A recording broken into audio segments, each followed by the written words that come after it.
শুভ সন্ধ্যা সকলকে। আজ 8ই মার্চ আন্তর্জাতিক নারী দিবস উপলক্ষে ফোরাম ফর অ্যাপ্লাইড ফিলোসফির সকল সদস্য একত্রে এই অনুষ্ঠানটি আয়োজন করেছি। আমরা বছরের একটি দিন আন্তর্জাতিক নারী দিবস হিসাবে পালন করি, তবে এখানে প্রশ্ন ওঠে, নারীদের সম্মান করার জন্য কি এই একটি দিনই যথেষ্ট? একদিন নারী দিবস পালন করে নারীদের বিকাশ এবং তাদের স্থিতির পরিবর্তন কখনোই সম্ভব নয়। তবে আজকের দিনে যদি প্রতিটি ব্যক্তি আমরা প্রতিশ্রুতি নিই যে তারা নারীদের সম্মান করবে প্রতিটি ক্ষেত্রে, তাহলে ওই দিনটি আর বেশি দূরে নেই যেদিন নারীরা সর্বসময়ের জন্য এই দেশে এবং এই বিশ্বে সুরক্ষিত অনুভব করবে এবং তারা তাদের অধিকার পাবে। এখন আমরা স্বাগত বক্তা হিসেবে মিস গোলাপশা খাতুন মহাশয়কে ডেকে নেব। গুড আফটারনুন সকলকে।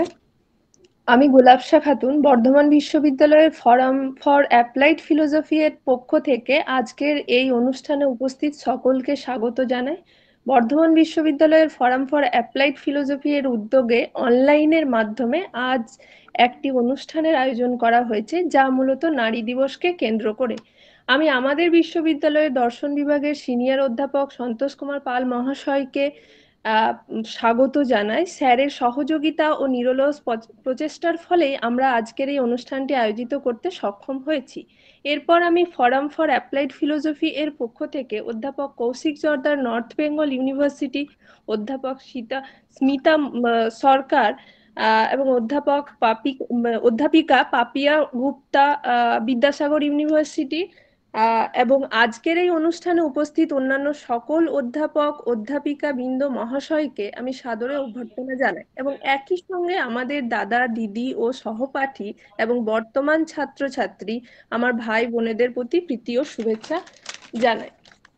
আমরা সকলেই অবগত যে আজ ইন্টারন্যাশনাল উমেন্স ডে অর্থাৎ আন্তর্জাতিক নারী দিবস। ইউনাইটেড নেশনস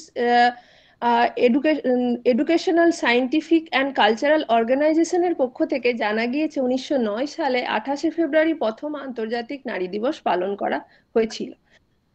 মূলত এটা 1857 সালের 8ই মার্চ নিউ ইয়র্কের সুতো কারখানায় প্রায় 15,000 নারী শ্রমিকের মজুরি বৈষম্যমূলক আচরণ, কাজের সময় নির্ধারণের ক্ষেত্রে, কর্মক্ষেত্রে পরিবেশ সংক্রান্ত সমস্যা ইত্যাদি ইত্যাদি প্রতিবাদ করতে একত্র হয়ে তারা দল বেঁধে রাস্তায় নেমে পড়েছিলেন এবং সেই প্রতিবাদ মিছিলের ওপর সরকারি পুলিশ বাহিনী নির্মমভাবে অত্যাচার চালিয়েছিলেন। ওই দিনটিকে মাথায় রেখেই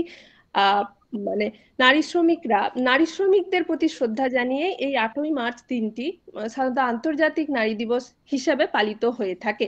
1911 সালে ইউরোপের 4টি দেশে প্রথম আন্তর্জাতিক নারী দিবস পালিত হয় যাতে 10 লক্ষেরও বেশি মানুষ অংশগ্রহণ করেছিলেন। তারপর 1917 সালে রাশিয়াতেও 23শে ফেব্রুয়ারি নারীরা খাদ্য সংকট এবং প্রথম বিশ্বযুদ্ধের বিরুদ্ধে প্রতিবাদী আন্দোলন করেছিলেন। তা যদিও গ্রেগরিয়ান ক্যালেন্ডার অনুযায়ী 8ই মার্চ ছিল, তাই 8ই মার্চ নারী দিবস হিসেবে পালন করা শুরু হয়।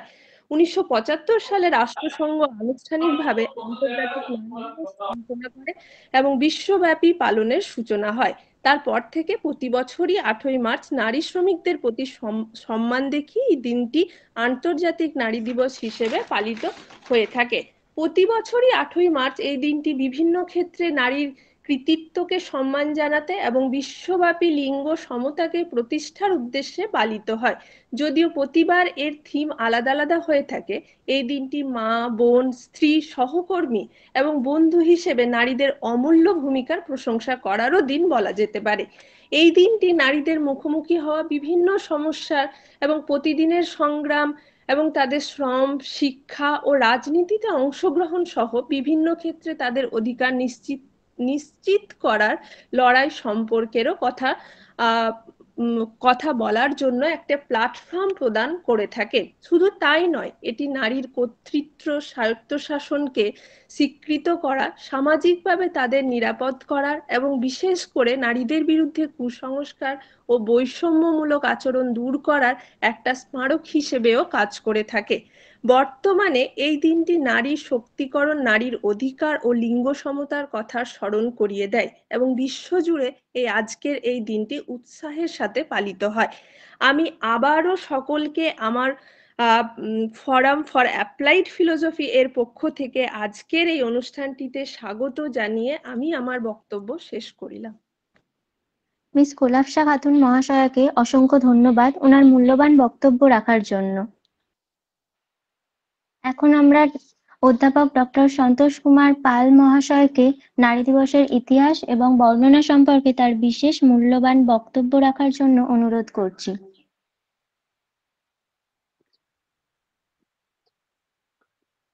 হ্যাঁ, আমি সকলকে আরেকবার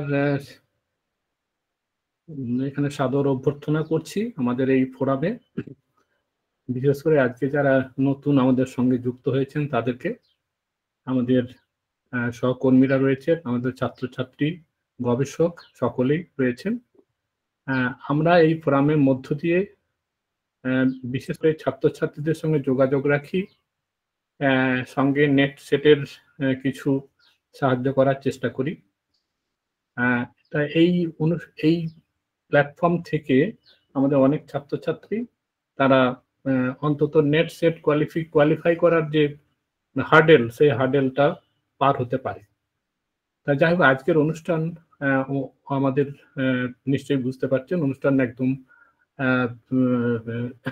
ইন্টারন্যাশনাল উইমেন্স ডেকে কেন্দ্র করে। ইতিমধ্যে গোলাপশা খাতুন হিস্ট্রিটা বলেছে, আমি শুধু কয়েকটি কথা যোগ করব। সেটা হচ্ছে যে প্রথম যখন বেইজিং কনফারেন্স হয়, সেই বেইজিং কনফারেন্সের 25 বছর পূর্তি হয়েছিল 2020-তে, এবং সেই সময় 8ই মার্চ গোটা পৃথিবীব্যাপী মেয়েরা একটা স্ট্রাইকের ডাক দিয়েছিলেন, উমেন্স গ্লোবাল স্ট্রাইক বলে। এবং তার এই স্ট্রাইকের পক্ষে কতগুলো যুক্তি দিয়েছিলেন যে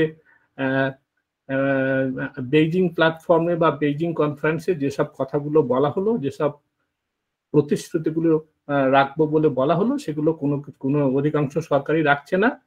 অতএব আমাদের আরো অ্যাক্টিভ হতে হবে, আমাদের অ্যাক্টিভিজমের পথে যেতে হবে। আজকে যেটা বলা হচ্ছে, আজকেও আমাদের এই বেইজিং ডিক্লারেশনের 30 বছর পূর্তি হচ্ছে, এবং সেই 30 বছর পূর্তি উপলক্ষে আমরা ঠিক কোন জায়গায় আছি সেটা আমরা একটুখানি বলার চেষ্টা করব। তার আগে আমরা কয়েকটা কথা বলার, যে বেইজিং ডিক্লারেশনটাই ছিল প্রথম গোটা পৃথিবীব্যাপী নারীদের একটা প্ল্যাটফর্ম, যেখানে পৃথিবীব্যাপী নারীদের যে অবস্থা সেটাকে সমীক্ষা করা, এবং তার ভিত্তিতে বিভিন্ন দেশ তাদের নিজ কর্মপন্থা পলিসি ঠিক করবে। এবং সেখানে যে কথাগুলো ছিল মূলত 12টা কনসার্নের কথা আমরা এখানে উল্লেখ করছি। উইমেন অ্যান্ড পভার্টি, দারিদ্র্যের যে সমস্যা মেয়েদের ক্ষেত্রে বিশেষ করে, education and training of women and health, violence against women and armed conflicts, women and the economy, women in power and decision making, human rights of women and media, women and environment and the girl child. আজ থেকে 30 বছর আগে গোটা পৃথিবীব্যাপী এইসব ইস্যুগুলো নিয়ে চর্চা হয়েছিল, এবং পৃথিবীর বিভিন্ন দেশ, যে অধিকাংশ দেশই তখন সেই কনফারেন্সে পার্টি হয়েছিল, তারা প্রতিশ্রুতি দিয়েছিল যে আমরা এগুলো পালন করব। কিন্তু কতটা কি হয়েছে সেগুলো আমরা কিছুটা নিশ্চয় হয়েছে, অনেক কিছু হয়নি। সেই জন্য বেইজিং কনফারেন্সটা বা বেইজিং ডিক্লারেশনটা খুবই গুরুত্বপূর্ণ একটা বিষয়। এবছরে আমাদের ইউএনও যে স্লোগানটা দিয়েছে, যে for all women girls rights equality empowerment, সব মহিলাদের জন্য, সব, সেখানে শিশু, কিশোরী, যুবতী, সকলের জন্য রাইটস, মানে হিউম্যান রাইটস বা আমরা উইমেন্স রাইট যাই বলি না কেন, উইমেন রাইটসও কিন্তু অ্যাকচুয়ালি হিউম্যান রাইটসের মধ্যেই পড়ে। ইকুয়ালিটি, সকলের সব দিক থেকে সমতা এবং এম্পাওয়ারমেন্টের প্রশ্নটা সামনে এসেছে। এবং সেখানে একই সঙ্গে মনে করিয়ে দেওয়া হয়েছে যে এবছর হচ্ছে 30th anniversary of the Beijing declaration and platform for action. সেটা মাথায় রেখে আমাদের এটাকে পালন করতে হবে। এইবারে আমি একটু কথা বলি যে ইতিহাসের কথা গোলাপ সাহেব বলল, সেখানে একটা দিক মোটেই উল্লেখিত হয়নি, যে সেটা হচ্ছে যে আসলে 1910 খ্রিস্টাব্দে 8ই মার্চ ইন্টারন্যাশনাল ওয়ার্কিং উইমেন্স ডে, সেটা হচ্ছে সেকেন্ড কমিউনিস্ট ইন্টারন্যাশনালে যে কনফারেন্সটা হয়েছিল কোপেনহেগেনে, সেইখানেই প্রথম এটা ডিক্লেয়ার্ড হয়। এবং সেই সময়ে কিন্তু তারপরেই 1917-তে সম্ভবত পৃথিবীর মধ্যে প্রথম সোভিয়েত রাশিয়ায় সব নারীরা ভোটাধিকার পায়, এবং সেই 17 সাল থেকেই এটা একটা national holiday for working women এভাবে পালিত হয়, যে শ্রমজীবী নারীর জন্য একটা ছুটির দিন, একটা দিবস হিসেবে পালিত হতে শুরু করে। এবং তারপরে মাঝখানে কিন্তু এই সময়কালটা আমরা লক্ষ্য করতে পারছি যে এই সময়কালটা যেসব দেশগুলোর মধ্যে সোশ্যালিস্ট ভাবনা চিন্তা ছিল, মতাদর্শে চলতেন, তারাই এটাকে পালন করতেন। এছাড়াও হয়তো তার বাইরেও কিছু অনুষ্ঠান হয়েছে। কিন্তু যখন 1975 খ্রিস্টাব্দে ইউনাইটেড নেশনস অর্গানাইজেশন ইউএনও যখন এটাকে ডিক্লেয়ার করে যে ইন্টারন্যাশনাল উইমেন্স ডে এই দিনই হবে 8ই মার্চ প্রতি বছর, তখন থেকে গোটা পৃথিবীতে এটা শুরু হয়। এবং আমাদের এবং এখানে আমরা লক্ষ্য করতে পারি যে ঘটনাটার কথা বলা হলো যে garment workers in new York, তারা যে পোশাকের কারখানায় কাজ করত, এই সাংঘাতিক দুরবস্থার মধ্যে কাজের কোনো সময়ের হিসাব নিকাশ ছিল না, 12 ঘন্টা 13 ঘন্টা 15 ঘন্টা এইরকম কাজের কোনো মাথামুন্ড ছিল না। আমরা একই রকম ভাবে দেখতে পাচ্ছি আলেকজান্দ্রা কোলন্তায়ের একটা লেখার মধ্য দিয়ে, সেখানে দেখা যাচ্ছে যে গার্মেন্টের কারখানায় কাজ করছে, তার শিশুটা মারা গেছে, কিন্তু সে কাজ ছেড়ে আসতে পারছে না, কাজটা কমপ্লিট করে তারপরে মৃত শিশুটাকে নিয়ে এসে বাইরে যাবে, এমন অবস্থা ছিল। তা যাই হোক, এর পরবর্তীকালে ক্লারা জেটকিন্স, যিনি জার্মান কমিউনিস্ট পার্টির বড় নেত্রী ছিলেন, তিনি প্রথম, মানে আমরা যদি বলি আর কি ইন্টারন্যাশনাল উইমেন্স ডে যদি বলি, সেটা যে জার্মানিতে 1911 সালে উনি প্রথম লিড করেন এই ইন্টারন্যাশনাল উইমেন্স ডে, যেটাকে আমরা বলতে পারি, যার থেকে ইন্টারন্যাশনাল উইমেন্স ডেটা এসেছে সেইটা। আর এখানে আমরা আজকের ইন্ডিয়ান সিনারিওটা কেমন আপনারা সব জানেন, তবে আমি কয়েকটা কথা বলছি যে তাদের অ্যাচিভমেন্টস, তারপরে কিছু উন্নতির ঘটনা কথা আমরা শুনছি, বেটি বাঁচাও বেটি পড়াও, প্রধানমন্ত্রী উজ্জ্বলা যোজনা, অপারেশন মাতৃশক্তি, এসব বিভিন্ন রকমের প্রজেক্ট, বিভিন্ন রকমের প্রপোজাল নারীদের পক্ষে অনেক কিছুই করার চেষ্টা হয়েছে। কিন্তু যে জায়গাগুলো আমরা পিছিয়ে থাকছি সেখানে হচ্ছে কি, গভর্নমেন্টের যে বিভিন্ন ক্ষেত্র, সেখানে মিডিয়াতে যেসব নারীরা কাজ করে তারা বিভিন্ন রকম ভাবে হ্যারাস্ড তো হচ্ছেই, এছাড়াও রেপ, তারপরে তৃতীয় লিঙ্গের মানুষজনের যে সমস্যা, সারোগেসি নিয়ে যে নতুন আইন তৈরি হলো সেটা খুব একটা প্রগতিশীল হলো না। হ্যাঁ, এইসব যে বিষয়গুলো আছে, তার সঙ্গে মনুবাদী ভাবনা, এবং সেটাই কিন্তু ঘুরিয়ে আবার পেট্রিয়ার্কিকে সামনে নিয়ে আসতে পারে। মনুবাদ, পেট্রিয়ার্কি গুলো সম্পর্কে আপনারা জানেন, নতুন করে বলার কিছু নেই। ওই ক্যাম্প থেকে একটা কথা বলার চেষ্টা হয়, সেটা এরকম যে এই যে ফেমিনিস্ট মুভমেন্ট বা নারীর পক্ষে কথা বলা, নারীর সমতার কথা বলা, এটা হচ্ছে সম্পূর্ণ ইন্ডিয়ান ক্লামার ফর জেন্ডার ইকুয়ালিটি। এটা সম্পূর্ণ অভারতীয় একটা সংস্কৃতি, এইভাবে তারা দেখিয়ে দিতে চায়। এবং সেইখান থেকে একটা বাইনারি চলে আসছে, আওয়ার্স অ্যান্ড দেয়ার্স।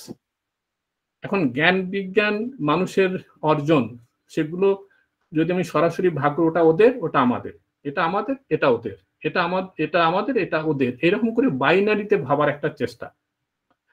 এমনকি বিজ্ঞানও আবার ভারতীয় বিজ্ঞান হবে, আবার পাশ্চাত্য বিজ্ঞান হবে। এই যে এই বাইনারিটা কিন্তু এখন সামনে আসছে বেশি করে, এবং এতে সমস্যা কিন্তু বাড়ছে। বাংলার অবস্থাটা আপনারা জানেন, এমপাওয়ারমেন্টের অনেক কথাই আমরা শুনছি, লক্ষ্মীর ভান্ডার, রূপশ্রী, আরো বিভিন্ন রকমের স্টাইপেন্ড থেকে শুরু করে সেগুলো আমরা পাচ্ছি, এবং তাতে যারা খুবই প্রান্তিক পর্যায়ের নারীরা আছেন তারা নিশ্চয়ই সেটা লাভবান হচ্ছে। কিন্তু এমপাওয়ারমেন্ট বলতে শুধু এইটুকুই বোঝায় না, আমি সেই জায়গাটা একটুখানি বলবো। কিন্তু আর যে ঘটনাগুলো পাশে ঘটছে, rape, murder cases, attitude of the political leaders বা যারা ক্ষমতায় আছেন তাদের যে দৃষ্টিভঙ্গি, তারপরে মেয়েদের উপরে গভর্নমেন্ট পার্সোনাল বিভিন্ন স্তরে যে দুর্ব্যবহার, তারপরে স্কুল ড্রপ আউট, নাবালিকার বিয়ে হয়ে যাওয়া, আর তার সঙ্গে তো আছে আনএমপ্লয়মেন্টের একটা বড় সমস্যা। আনএমপ্লয়মেন্ট তো শুধু ছেলেদের জন্য নয়, একই সঙ্গে মেয়েদের জন্য, এবং এই সমস্যাগুলো কিন্তু আজকের বাংলায় আছে, এবং এগুলো নিয়ে আমরা কিভাবে কি ভাবতে পারি বা নতুন কিভাবে আমরা সরকারকে খানিকটা চাপে রাখতে পারি বা তাদের দিয়ে করাতে পারি, সেগুলো আমাদের ভাবতে হবে। এবার আমি একটুখানি বলবো যে এই যে এম্পাওয়ারমেন্টের বলা হয় যে ওই পয়সাটা খুবই কাজে লাগছে, সেটা ঠিকই, কিন্তু এম্পাওয়ারমেন্টের অনেকগুলো ডাইমেনশন আছে। অন্তত আমি এই কয়েকটা ডাইমেনশনের কথা তো বলতেই পারি। ইকোনমিক ডাইমেনশন, সেই ইকোনমিক ডাইমেনশনে হয়তো লক্ষ্মীর ভান্ডার বা বিভিন্ন রকমের যে সাহায্যগুলো দেওয়া হচ্ছে নিশ্চয়ই সেখানে একটা পজিটিভ রোল প্লে করছে, কিন্তু তার সঙ্গে পলিটিক্যাল ডাইমেনশন আছে, যে নেতৃত্বের স্তরে অধিকারের প্রতিষ্ঠার ক্ষেত্রে, নিজের আইডেন্টিটি প্রকাশের ক্ষেত্রে আমরা কিন্তু সেই এম্পাওয়ারমেন্ট দেখতে পাচ্ছি না। বিভিন্ন জায়গায় যেসব ঘটনাগুলো ঘটছে, হ্যাঁ, সেই ঘটনাগুলোকে যদি আমরা মাথায় রাখি, তাহলে কিন্তু পলিটিক্যাল ডাইমেনশনে কিন্তু খুব একটা এম্পাওয়ারমেন্টের জায়গাটা কিন্তু আমরা লক্ষ্য করছি না। সোশ্যাল ডাইমেনশন আছে, এডুকেশনাল ডাইমেনশন আছে, সাইকোলজিক্যাল ডাইমেনশন আছে, এই সব কিছু মিলে কিন্তু এম্পাওয়ারমেন্টের প্রশ্ন। শুধুমাত্র এই কিছু আর্থিক সাহায্যটাই কিন্তু একমাত্র উপাদান বা একমাত্র ডাইমেনশন নয়। এই কথাগুলো বলে আমি শেষ করতে পারি, কিন্তু আমি দু একটা কথা শুধু এখানে একটু বলে নিচ্ছি, যারা নতুন এই বিষয়গুলো নিয়ে চর্চা হয়তো আগে করেনি, তাদের জন্য আমার ছাত্রছাত্রী কিছু রয়েছে। আমরা এই প্রসঙ্গে ফেমিনিজমের কথা বলি। ফেমিনিজম বলতে কি বোঝায়, আমি কয়েকটি মাত্র কথা বলবো। যে কোনো বিষয়কে বুঝতে গেলে একটা কনসেপচুয়াল স্কিম লাগে, হ্যাঁ, তাত্ত্বিক কিছুটা ধারণাগত পরিকাঠামো, আমরা বলি না পরিকাঠামোর কথা বলি না, ধারণাগত পরিকাঠামো লাগে। এখন আমাদের যে বলি আমরা পিতৃতান্ত্রিক সমাজ ব্যবস্থা, সেই পিতৃতান্ত্রিকতা সমাজের রন্ধ্রে রন্ধ্রে আছে, এবং সেটাকে বুঝতে গেলে বলা হচ্ছে যে পিতৃতন্ত্রে নির্মিত কোনো কনসেপ্ট, ক্যাটেগরি বা টুলস দিয়ে এটা ঠিক মতো বোঝা যাবে না। তার জন্য নতুন কিছু tools, categories, theory, conceptual scheme প্রয়োজন হবে। সেরকমই একটা কনসেপচুয়াল স্কিম হচ্ছে ফেমিনিজম। ফেমিনিজম কোনো লিনিয়ার কোনো বক্তব্য নয়, এটা একটা আমব্রেলা টার্ম। এর অধীনে অনেক কথা, অনেক বিষয়, অনেক ভাবনাই এর অধীনে আসবে। এই জায়গাগুলো আমি সংক্ষেপে বলার চেষ্টা করছি যে women suffer system induced injustice just because of their sex, just because of being born as girls. নারী হিসাবে শুধু জন্মানোর জন্য, তার একটা চিহ্ন থাকার, মানে শুধুমাত্র জননাঙ্গটা আলাদা হওয়ার জন্য এই একটা সিস্টেমেটিক ইনজাস্টিসের শিকার হতে হয়। সেটাকে বুঝতে গেলে, সেটাকে ধরতে গেলে আমার একটা কনসেপচুয়াল স্কিম লাগে, আর তার সঙ্গে কতগুলো মানে কি বলবো ডিস্টিংশন বুঝতে হয়, যেমন সেক্স এবং জেন্ডারের মধ্যে ডিস্টিংশন। আমরা এগুলো কিন্তু সবসময় পরিষ্কার করে বুঝতে পারি না। সেই ডিস্টিংশনটা অবশ্যই বুঝতে হবে। সেক্সের জায়গায় আমাদের তেমন কিছু করার নেই, কেন এটা হচ্ছে প্রকৃতি দত্ত বা ঈশ্বর দত্ত, যে ভাষাতেই বলুন না কেন। জেন্ডার হচ্ছে মানুষ তৈরি করি আমরা, যেমন নারীকে কেমন ভাবে দেখবো, বাড়ির বৌমা কেমন হবে, শাশুড়ি কেমন আচরণ করবে, হ্যাঁ, নারীর ড্রেস কি হবে, পুরুষের ড্রেস কি হবে, নারীর কাছে সমাজের প্রত্যাশা কি, পুরুষের কাছে সমাজের প্রত্যাশা কি, এই সবগুলো নিয়ে কিন্তু জেন্ডার তৈরি হয়। সেই জেন্ডারটা কিন্তু যেহেতু এটা পরিবর্তনশীল, মনুষ্য সৃষ্ট, এখানে আমরা হয়তো নতুন কিছু কথা বলতে পারি বা এটাকে ডিকনস্ট্রাক্ট করতে পারি, আবার রিকনস্ট্রাক্ট করতে পারি। আর একটি কথা আমি বলে শেষ করবো এখানে, যে এই মিসোজিনি অর্থাৎ নারীর প্রতি এই যে নেগেটিভ অ্যাটিটিউড, নারীর প্রতি বিদ্বেষ, এক কথায় এই বিদ্বেষের অনেকগুলো স্তর আছে। প্রাথমিক স্তরটাকে আমরা বলতে পারি সেক্সিজম, যেটা আমরা রাস্তায় ঘাটে সর্বত্র যে ঘটনাগুলো ঘটে, সামান্য টিজ করা থেকে শুরু করে কামদুনি পর্যন্ত, আরজিকর পর্যন্ত যে ঘটনাগুলো ঘটে, যেটা আমরা দেখতে পারি, বুঝতে পারি, হ্যাঁ, এবং অধিকাংশটাই অবজারভেবল, সেটাকে বলে সেক্সিজম। এখন এই সেক্সিস্ট বিহেভিয়ার গুলো কন্টিনিউ করছে কি করে? এটা যদি সিস্টেমেটিক না হতো তাহলে বিপরীত দিকেও ঘটনাগুলো ঘটতো, কিন্তু ঘটনাগুলো একমুখী। নারীরাই বেশিরভাগ জায়গায় পুরুষের তুলনায় অসুরক্ষিত, সমস্যায় পড়ে, তারাই নির্যাতিত হয়, তারাই ধর্ষিত হয়, এই ঘটনাগুলো ঘটে। এই এর পিছনে সিস্টেমটা, সেই সিস্টেমটাকে আমরা বলছি পেট্রিয়ার্কি। সেটা হচ্ছে সমাজের কাঠামোটা, পেট্রিয়ার্কি। এই পেট্রিয়ার্কিটা আসলে কিরকম? ওই যে systematic and institutional structure of customs, practices, role prescriptions with male supremacy, with power and control of women's productive reproductive activities. মানে নারীর, মোটামুটি নারী 3 ধরনের কাজ করে। আমি 3টে কাজের মধ্যে পার্থক্য করতে পারি। ডোমেস্টিক, বাড়ির পারিবারিক কাজ, যেটাকে গার্হস্থ্য কাজ, তার সঙ্গে সন্তানের জন্ম দেওয়া, রিপ্রোডাক্টিভ অ্যাক্টিভিটি। আর কিছু নারী এর বাইরে গিয়ে কিছু পাবলিক ডোমেনে কাজ করে। এই যেখানেই সে যে কাজই করুক না কেন, সর্বত্র কিন্তু সব জায়গাতেই কিন্তু পিতৃতন্ত্রের, মানে আমি পিতার বা আমি স্বামীর কথাটা বলবো না, পিতৃতন্ত্রের একটা কিন্তু কি বলবো, মানে নিয়ন্ত্রণ থাকে। এমনকি কে কখন সন্তান নেবে না, কে কন্ট্রাসেপটিভ ব্যবহার করবে কি করবে না, everything is control by this system. এটাকে পেট্রিয়ার্কি বলছে। এখন এই পেট্রিয়ার্কিটাই বা কেন এতদিন ধরে চলছে? কত কিছু পাল্টে গেল, কত কিছু পাল্টে যায়, সবকিছু বড় বড় ঘটনা ঘটে, কিন্তু একই রকম ভাবে এই কাঠামোগুলো চলে। তার পিছনে বলা হচ্ছে, এখানে পিছনে আরেকটা সিস্টেম আছে, জায়গাটাকে আমরা ফ্যালোগোসেন্ট্রিজম বা অ্যান্ড্রোসেন্ট্রিজম বলতে পারি। কনসেপচুয়াল থিওরিটিক্যাল লেভেলে আমাদের জ্ঞান বিজ্ঞানের স্তরেও এই পেট্রিয়ার্কিকে কিন্তু আমরা পোষণ করি। এই পেট্রিয়ার্কিকে ঘুরিয়ে ফিরিয়ে আমরা তার গোড়ায় জল দিই, কাব্যে, সাহিত্যে, এমনকি দর্শনেও। এই স্তরের যে নারী বিদ্বেষ, তাকে আমরা বলছি ফ্যালোগোসেন্ট্রিজম বা ফ্যালোসেন্ট্রিজম। অন্য ভাষায় এটাকে আমরা অ্যান্ড্রোসেন্ট্রিজমও বলে থাকতে পারি। এই যে বিষয়গুলো একটু বুঝলে পরে ঘটনাগুলো বুঝতে সুবিধা হবে। আর একটা কথা আমরা যেটা অলরেডি আমি বলেছি, প্রাইভেট স্পেয়ার আর পাবলিক স্পেয়ারের মধ্যে আমরা পার্থক্য করি, এবং এর ফলে কি হয়, পাবলিক স্পেয়ারের মধ্যে রাষ্ট্র বা সমাজ ঢুকতে পারে না। কোনো মাতাল যদি সন্ধ্যাবেলায় মদ খেয়ে এসে তার বউকে প্রহার করে, পাশের বাড়ির লোক সেখানে যদি প্রতিবাদ করতে আসে, তখন সে কি বলে, যে আমি আমার বাড়ির মধ্যে কি করব না করব, আমার বউকে মারবো না রাখবো, তোরা বলার কে? এই কথাগুলো বলে কেন? তার কারণ হচ্ছে যেটা পার্সোনালটাকে সম্পূর্ণ আলাদা করে দেওয়া হয়েছে। তার ফলে এইবারে তারই সেটাকে কিছুটা মানে সামাল দেওয়ার জন্য ডোমেস্টিক ভায়োলেন্স অ্যাক্ট তৈরি হলো, এবং সেখানে বলা হলো পরিবারের মধ্যে যদি কোনো অত্যাচার হয় নারীর উপরে, সেখানেও কিন্তু রাষ্ট্র সমাজ অংশ মানে ঢুকতে পারে। এইভাবে কিছু কিছু আইন কানুন হয়েছে, যেগুলো ঘটনাগুলো অনেকটাই নিয়ন্ত্রণ করার পক্ষে কিছু আইনগত সুযোগ সুবিধা তৈরি হয়েছে। তার আবার কিছু ভুল ব্যাখ্যা আছে, অপব্যবহার আছে, সবই আছে। আমাদের যেমন যে কোনো আইনের ক্ষেত্রে অপব্যবহার হয়ে থাকে, এগুলো আছে। তো এই কয়েকটি কথা বলে আমি শেষ করব, কেননা বাকিদের কথা আমরা শুনবো, আমি বেশি কথা বলবো না। এগুলো পরে আলোচনা করলেও চলবে।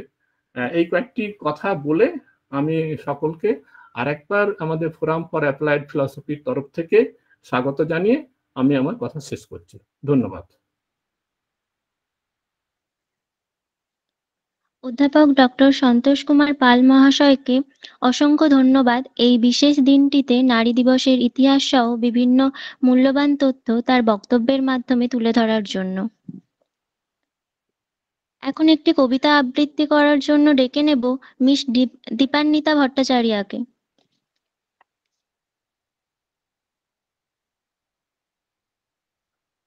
হ্যাঁ, দীপান্বিতা আছো? বিশ্বজিৎ? হ্যাঁ স্যার, ও তো জয়েন করেছে। আচ্ছা, হ্যাঁ স্যার। হ্যাঁ হ্যাঁ বলো। হ্যাঁ স্যার, একটু নেটওয়ার্কের প্রবলেম হচ্ছে। আমাকে কি শোনা যাচ্ছে? হ্যাঁ, শোনা যাচ্ছে। হ্যাঁ।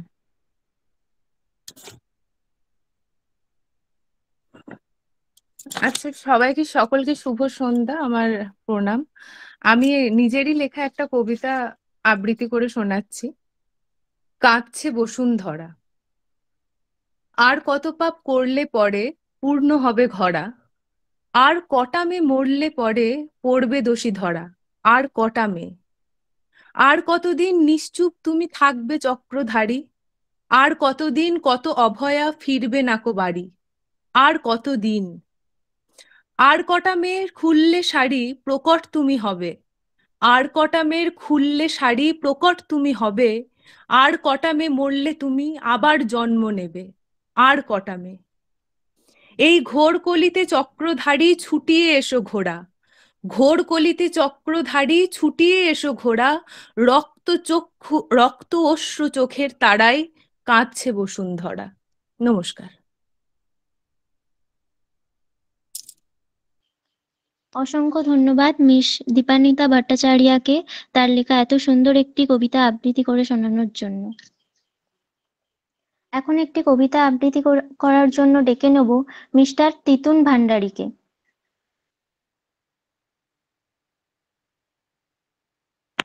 নমস্কার, আমি মল্লিকা সেনগুপ্তের একটি কবিতা আপনি বলুন মার্কস আবৃত্তি করে শোনাচ্ছি। ছড়া যে বানিয়েছিল, কাঁথা বুনেছিল দাবির যে মেয়ে, এসে গম্বনা শুরু করেছিল আর্য পুরুষের ক্ষেতে।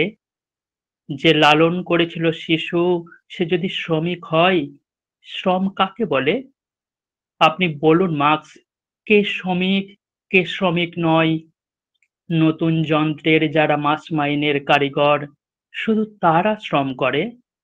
শিল্পযুগ যাকে বস্তি উপহার দিল, সেই শ্রমিক গৃহিণী প্রতিদিন জল তোলে, ঘর মোছে, খাবার বানায়। হাড় ভাঙা খাটুনির শেষে রাত হলে ছেলেকে পিট্টি দিয়ে বসে বসে কাঁদে। সেও কি শ্রমিক নয়? আপনি বলুন মার্কস, শ্রম কাকে বলে? গৃহশ্রমে মজুরি হয় না বলে মেয়েগুলি শুধু ঘরে বসে বিপ্লবীর ভাত রেঁধে দেবে, আর কমরেড শুধু যার হাতে কাস্তে হাতুড়ি। আপনাকে মানায় না এ অবিচার।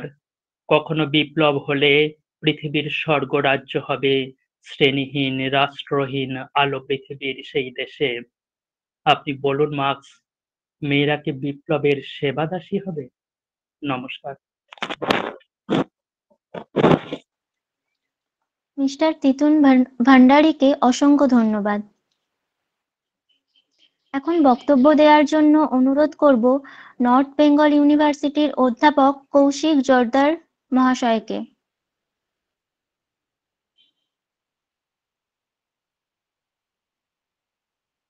ধন্যবাদ।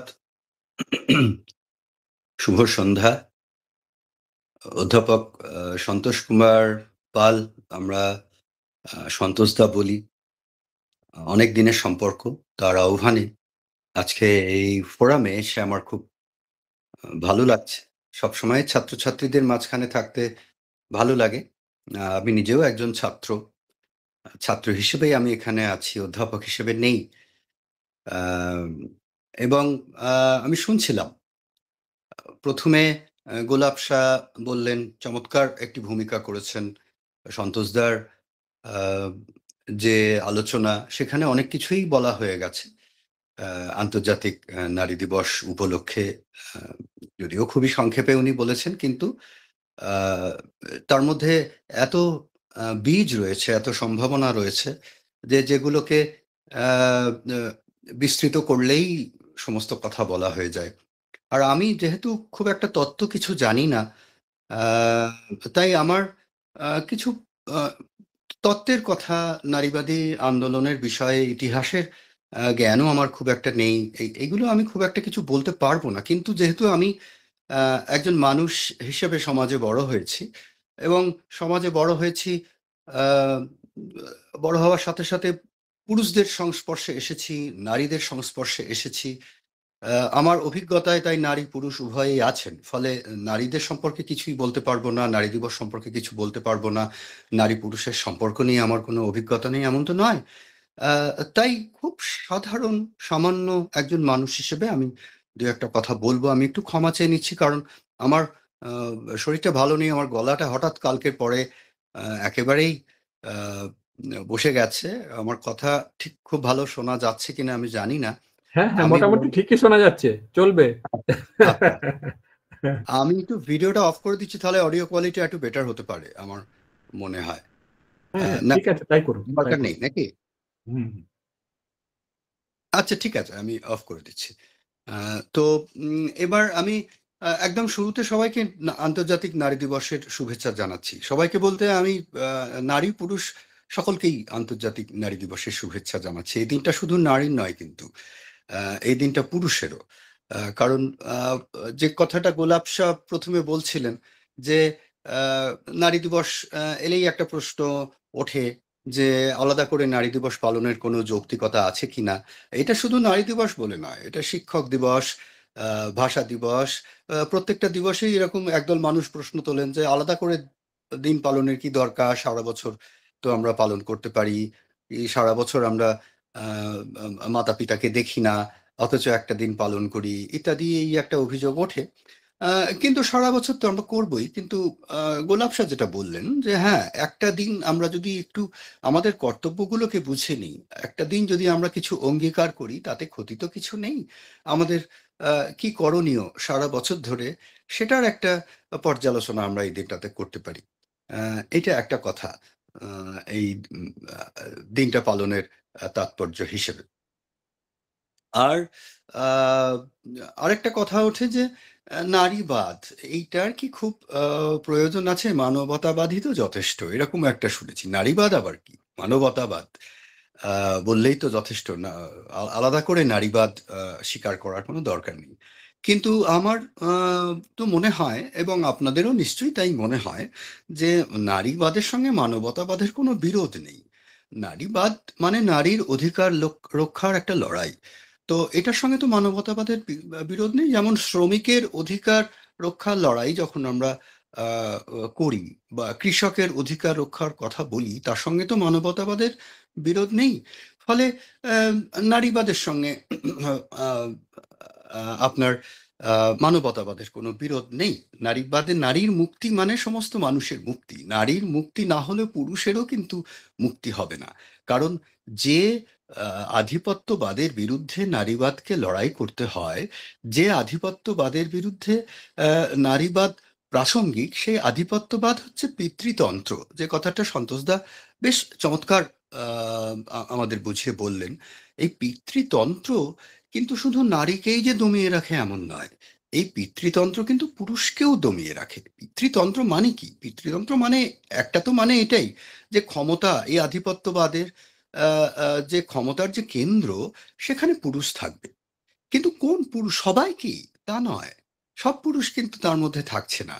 সেখানে মুষ্টিমেয় কিছু পুরুষ, যাদের হাতে সম্পত্তি আছে, যাদের হাতে জমি আছে, যাদের হাতে রাজনৈতিক ক্ষমতা আছে, তারা সকলেই মূলত পুরুষ হবে। এবং সেই ক্ষমতার কেন্দ্রে যদি একজন নারীও থাকেন, তিনি কিন্তু সেই পিতৃতন্ত্র নামক আধিপত্যেরই একজন প্রতিভূ। আপনারা একটু খেয়াল করে দেখবেন যে পৃথিবীর ইতিহাসে ক্ষমতার কেন্দ্রে যখন নারীরা এসেছেন, তারা যে সবসময় নারীর পক্ষে কথা বলছেন, তারা যে খুব নারীবাদী এমন কিন্তু নয়। তারা কিন্তু ওই পিতৃতান্ত্রিক আধিপত্যবাদটাকেই ব্যবহার করছেন। এবং খুব চমকপ্রদভাবে আপনারা লক্ষ্য করে দেখবেন, ক্ষমতায় আসার জন্য হয়তো কোনো নারী, ভারতবর্ষেই হোক বা আপনি ইংল্যান্ডে, আমরা মার্গারেট থ্যাচারকে জানি, তিনি ক্ষমতায় এসেছিলেন, এবং আরো অন্যান্য দেশেও যখন দেখবেন, ক্ষমতায় আসার সময় তারা তাদের লিঙ্গ পরিচয়কে ব্যবহার করেন। কিন্তু ক্ষমতায় এসে যাওয়ার পরে তাদেরকে কখনো লিঙ্গ পরিচয় ব্যবহার করতে দেখবেন না। তার আশেপাশে যারা আছে তারা বলবে যে একজন নারীর সঙ্গে কিভাবে কথা বলতে হয়, একজন মহিলার সঙ্গে কিভাবে কথা বলতে হয়, সেটা আপনারা শেখেননি? বিরোধী রাজনৈতিক দল বা বিরোধী মানুষদের তারা এই প্রশ্ন ছুড়ে দেন। কিন্তু ক্ষমতার কেন্দ্রে থাকা মানুষটি কিন্তু কখনো তার লিঙ্গ পরিচয়কে ব্যবহার করেন না, খুব কমই ব্যবহার করেন। তাহলে ক্ষমতার লিঙ্গ নেই। তার এই অর্থে যে ক্ষমতা যাদের শাসন করে, তাদের লিঙ্গ বিচার করে না। ক্ষমতা দমিয়ে রাখে নারী এবং পুরুষ উভয়কেই। কিন্তু এটা পিতৃতন্ত্র এই জন্য যে এটা নারীকে, সমস্ত নারীকে ক্ষমতার বাইরে, মার্জিনে রাখতে চায়। এবার এই পিতৃতন্ত্র, এটা ভাবার কোনো কারণ নেই যে এটা শুধু পুরুষেরই নির্মাণ। পিতৃতন্ত্র কিন্তু নারীরও নির্মাণ। এই যে অনেকে বলেন যে পিতৃতন্ত্র নারীকে শুধু দমিয়ে রেখেছে, এই ভাষা হচ্ছে পিতৃতান্ত্রিক, ইতিহাসটা পিতৃতান্ত্রিক, এটাও আমার সঙ্গে অনেকেই দ্বিমত পোষণ করতে পারেন, কিন্তু এটাও সর্বাংশে স্বীকার আমি করি না। এই জন্য যে যে কোনো দ্বিত্ব, ধরুন পুঁজিবাদী ব্যবস্থায় যখন পুঁজিপতি এবং শ্রমিকের যে দ্বিত্ব, বা একটি সামন্ততান্ত্রিক ব্যবস্থায় যখন জমির মালিক এবং কৃষকের যে দ্বিত্ব, এই যে দ্বান্দ্বিক সম্পর্ক, এই দ্বান্দ্বিক সম্পর্কের ফলে যে সংস্কৃতি, যে ইতিহাসে জন্ম হচ্ছে, সেইটা শুধুমাত্র ক্ষমতায় যিনি আছেন তিনিই জন্ম দিচ্ছেন না। ওই সংস্কৃতিটা কিন্তু ওই দ্বিত্ব, ক্ষমতা দুদিকে যারা আছেন তারাও জন্ম দিচ্ছেন। তাহলে একটা দ্বান্দ্বিক সম্পর্কের মধ্যে দিয়ে যে সংস্কৃতি গড়ে উঠছে, তার মধ্যে কিন্তু পুরুষেরও অবদান আছে, নারীরও অবদান আছে। তাই নারীর ইতিহাসটাকে এই পিতৃতান্ত্রিক ইতিহাসের মধ্যে, অবদমনের মধ্যে দিয়ে নারী তার নিজস্ব যে ইতিহাস রচনা করেছেন, এই পুরোটাকে পিতৃতন্ত্রের নির্মাণ বললে নারীর ইতিহাসটাকে অসম্মান করা হয়। নারী যে কাজগুলো করেছেন তাকে অসম্মান করা হয়। আমরা নারীকে অসম্মানিত করি, অপমান করি নানানভাবে, যেমন যা খুন্তি নাড়গে, বা আমরা অনেক সময় বলি আমি কি চুড়ি পরে বসে থাকবো। অর্থাৎ নারীর যে চিহ্নগুলো সেগুলোকে আমরা অপমান করি। খুন্তি নাড়াটা যেন খুব বাজে কাজ, চুড়ি পরাটা যেন খুব বাজে কাজ। এখানে আমরা দুটো জিনিস করি, একটা হচ্ছে নারীকে অপমান করি, আর নারী যে কাজগুলো করেছেন সেই কাজগুলোকে ছোট করি, সেই কাজগুলোর অবমূল্যায়ন করি। তা কিন্তু নয়। আসলে আমরা খেয়াল করি না যে নারী এই দিকটির মধ্যে, এই দ্বান্দ্বিক সম্পর্কের মধ্যে নারী তার ক্ষমতার কেন্দ্র থেকে বাইরে, মার্জিনে থেকে যে ইতিহাসটা রচনা করেছেন, যে সংস্কৃতি রচনা করেছেন, সেটা মানুষেরই সংস্কৃতি, সেটা আমাদের সকলের সংস্কৃতি। এটা সন্তোষ দাও বললেন যে নারী কি কি কাজ করে থাকেন, কি কি কাজ করেন। তার মধ্যে দিয়ে ধরুন এই যে গৃহসজ্জা, এই রন্ধন শিল্প, সূচি শিল্প, এইগুলো কিন্তু নারীর নিজস্ব ইতিহাস, নারীর নিজস্ব সংস্কৃতি, নারীর নিজস্ব সৃজনশীলতা। ফলে এগুলোকে শুধুমাত্র পিতৃতন্ত্রের নির্মাণ বললে কিন্তু ঠিক হবে না। যেমন ধরুন কৃষিজীবী মানুষ, শ্রমজীবী মানুষ, তাদের শ্রম লাঘব করার জন্য যে শিল্পের জন্ম দিয়েছেন, যে গানের জন্ম দিয়েছেন, একজন মাঝি তিনি নৌকো চালাতে চালাতে যে যে ভাটিয়ালি গান গেয়ে উঠছেন, একজন শ্রমজীবী মানুষ তার অবসরে যে ছবি আঁকছেন বাড়ির দেওয়ালে, একজন নারী আলপনা আঁকছেন, এই শিল্পগুলো শুধুমাত্র কোনো একটা আধিপত্যবাদের নির্মাণ বলে আপনি ছোট করে দিতে পারেন না। এগুলো মানব সমাজের একটা গুরুত্বপূর্ণ দিক। ফলে এই ইতিহাসটা অস্বীকার নয়। অর্থাৎ আমি যেটা বলতে চাইছি যে নারীবাদী আন্দোলন কখনো এই কথা বলে না, বা যদি বলে তাহলে সেটা ভ্রান্তভাবে বলবে যে নারী যা যা করেছে সবকিছুই পিতৃতন্ত্রের নির্মাণ বলে সেগুলোকে অস্বীকার করো। অর্থাৎ নারীবাদী আন্দোলন, নারী মুক্তি মানে নারীর শুধুমাত্র পুরুষ হয়ে ওঠা নয়, নারীর যে ইতিহাসটাকে সেটাকে অস্বীকার করা নয়, নারী যে কাজগুলো করেছেন সেগুলোকে পুরুষের কাজের মতো বলে যেগুলোকে দেখা হয়েছে কোট আনকোট, তার সমান মর্যাদা, তার সমান সম্মান দেওয়া। এবং এই মার্জিনে থাকতে থাকতে আমরা কিছুটা তো নির্মাণ করেইছি যে নারী এই কাজগুলো পারেন না। কিন্তু সন্তোষ দাও সেটা বললেন যে নারী আজকে প্রমাণ করেছেন যে পুরুষ যে কাজগুলো করে সেই কাজগুলো তারা খুবই ভালোভাবে করতে পারে, এবং নারী যে কাজগুলো করে, রন্ধন শিল্প, সূচি শিল্প, পুরুষও সেই কাজগুলো করতে পারে। হ্যাঁ, সুতরাং কাজের কোনো ডিসক্রিমিনেশন নয়, কাজের অবমূল্যায়ন নয়। এই কাজটা নারীর, এই কাজটা পুরুষ, এই ভাগ যেমন ঠিক নয়, ঠিক সেরকমই নারী যে কাজটা ভালো পারেন সেই কাজটাকেও সমান মর্যাদা, সমান স্বীকৃতি দেওয়া। তার মানে কি, এই সামাজিক নির্মাণ তত্ত্ব যেটা সন্তোষ দা কিছুটা বলেছেন, আমি একটুখানি বলি যে নারীবাদী আন্দোলন যে কোনো উত্তরাধুনিক আন্দোলনের মতো এটা কোনো তো একটা তত্ত্ব সেই অর্থে নয়, এটা এক ধরনের অ্যাটিটিউড, এটাকে আমরা বলতে পারি। তো এইটা মোটামুটি ভাবে বিংশ শতাব্দীর তিনটে বিভিন্ন সময় আমরা তিনটে ঢেউ আমরা উল্লেখ করি। কিন্তু তার মানে এই নয় যে তার আগে নারী নিজের লড়াই লড়েননি। তার মানে এই নয় যে বিংশ শতাব্দীর আগে নারী অধিকারের রক্ষার জন্য নারী বা পুরুষ কেউই লড়াই করেননি। পৃথিবীর ইতিহাসে বারবার নারী কিন্তু তার গলার স্বর উঁচু করেছেন তার অধিকারের জন্য, তার ক্ষমতার জন্য। তো বিংশ শতাব্দীর প্রথম দিকে একেবারে 1908, 10, 18 এই সমস্ত সালগুলোতে যে আমাদের আন্দোলনগুলো দেখি, সেটা মূলত নারীর ভোটাধিকারের লড়াই।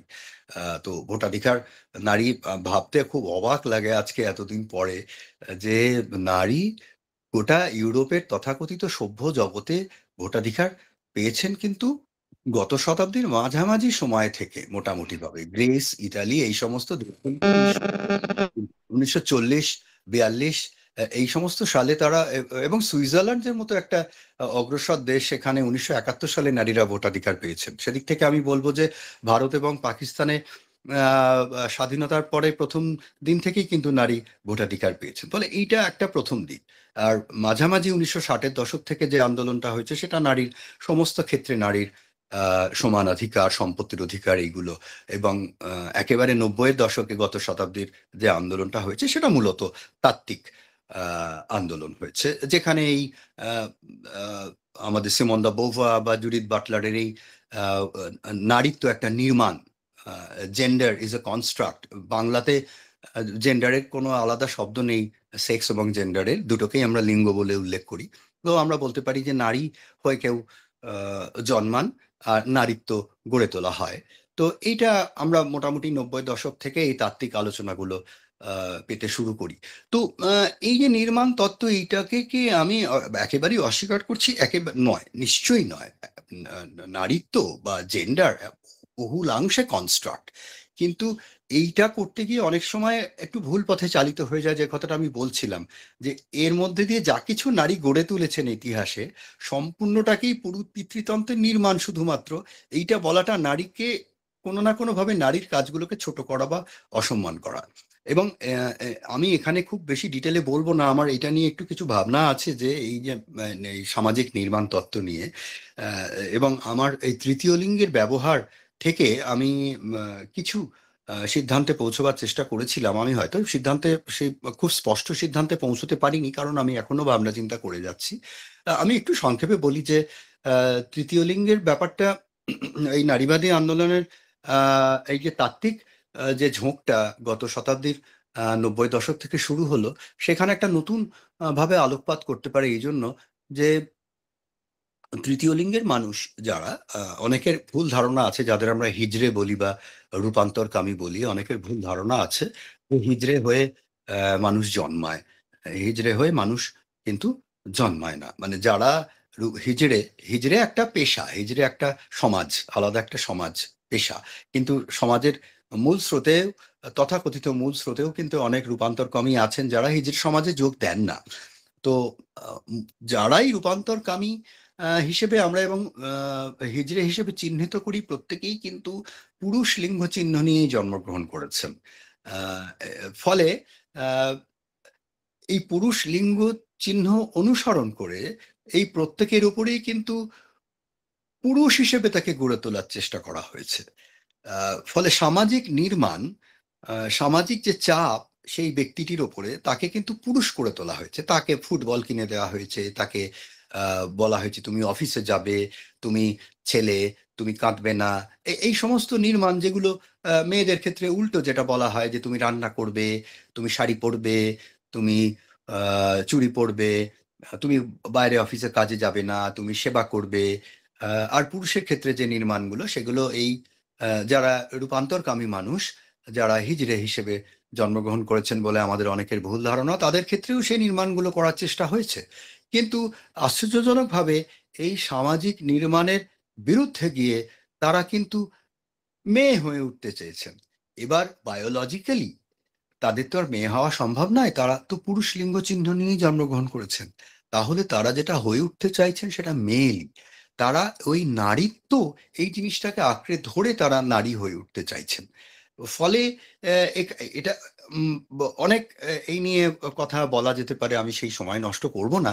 বাংলা সাহিত্যে কিন্তু আপনারা এর দুরকম উদাহরণই পাবেন। এই ভুল ধারণার বশবর্তী হয় কিছু সাহিত্য পাবেন, যেমন মানব চক্রবর্তীর সন্তাপ উপন্যাসটা যদি কেউ পড়ে থাকেন, অথবা যদি কেউ আব্দুল জব্বারের বৃহন্নলা সংবাদ পড়ে থাকেন, সেখানে দেখবেন যে ওই হিজড়ে হয়ে জন্মায়, হিজড়েরা বাচ্চাদের তুলে নিয়ে যায়, এই সমস্ত গুজবের উপর নির্ভর করে এই গল্পগুলো লেখা হয়েছে, যদিও গল্পগুলো খুবই মানবিক, খুবই মর্মস্পর্শী। আবার অন্যদিকে আরেক ধরনের উপন্যাস আছে যারা সত্যি কথাটাকে খুব স্পষ্ট করেছেন, যেমন মানবীর সোমনাথ মানবী বন্দ্যোপাধ্যায়ের অন্তহীন অন্তরীণ রসিত ভর্তৃকা, এই উপন্যাসটাতে আপনারা দেখবেন যে কি চমৎকারভাবে সেখানে প্রকৃত সত্যটাকে তুলে ধরা হয়েছে, এবং একটি পুরুষ কিভাবে সে মেয়ে হয়ে উঠতে চাইছে, নারীত্বকে আঁকড়ে ধরতে চাইছে। ফলে পুরোটাই আপনি যদি বিনির্মাণ করার চেষ্টা করেন তাহলে হয়তো পারবেন না। মানে শুধুমাত্র জননাঙ্গ বা শুধুমাত্র যৌন চিহ্ন টাই না নারী এবং পুরুষকে আলাদা করেছে, এটা নয়। নারী এবং পুরুষ তার অতিরিক্ত কিছু, এই ধারণাটাকে হয়তো সেই জায়গাটা প্রতিষ্ঠিত করছে। ফলে যেটা দরকার সেটা শুধুমাত্র এই নির্মাণ বলে উড়িয়ে দেওয়া নয়, নারীর নিজস্ব ইতিহাসটাকে সম্মান করা, নারীর নিজস্ব যে সংস্কৃতি এই সমাজের মধ্যে থেকে, সেটা মানুষেরই সংস্কৃতি, সেখানে পুরুষেরও অবদান আছে।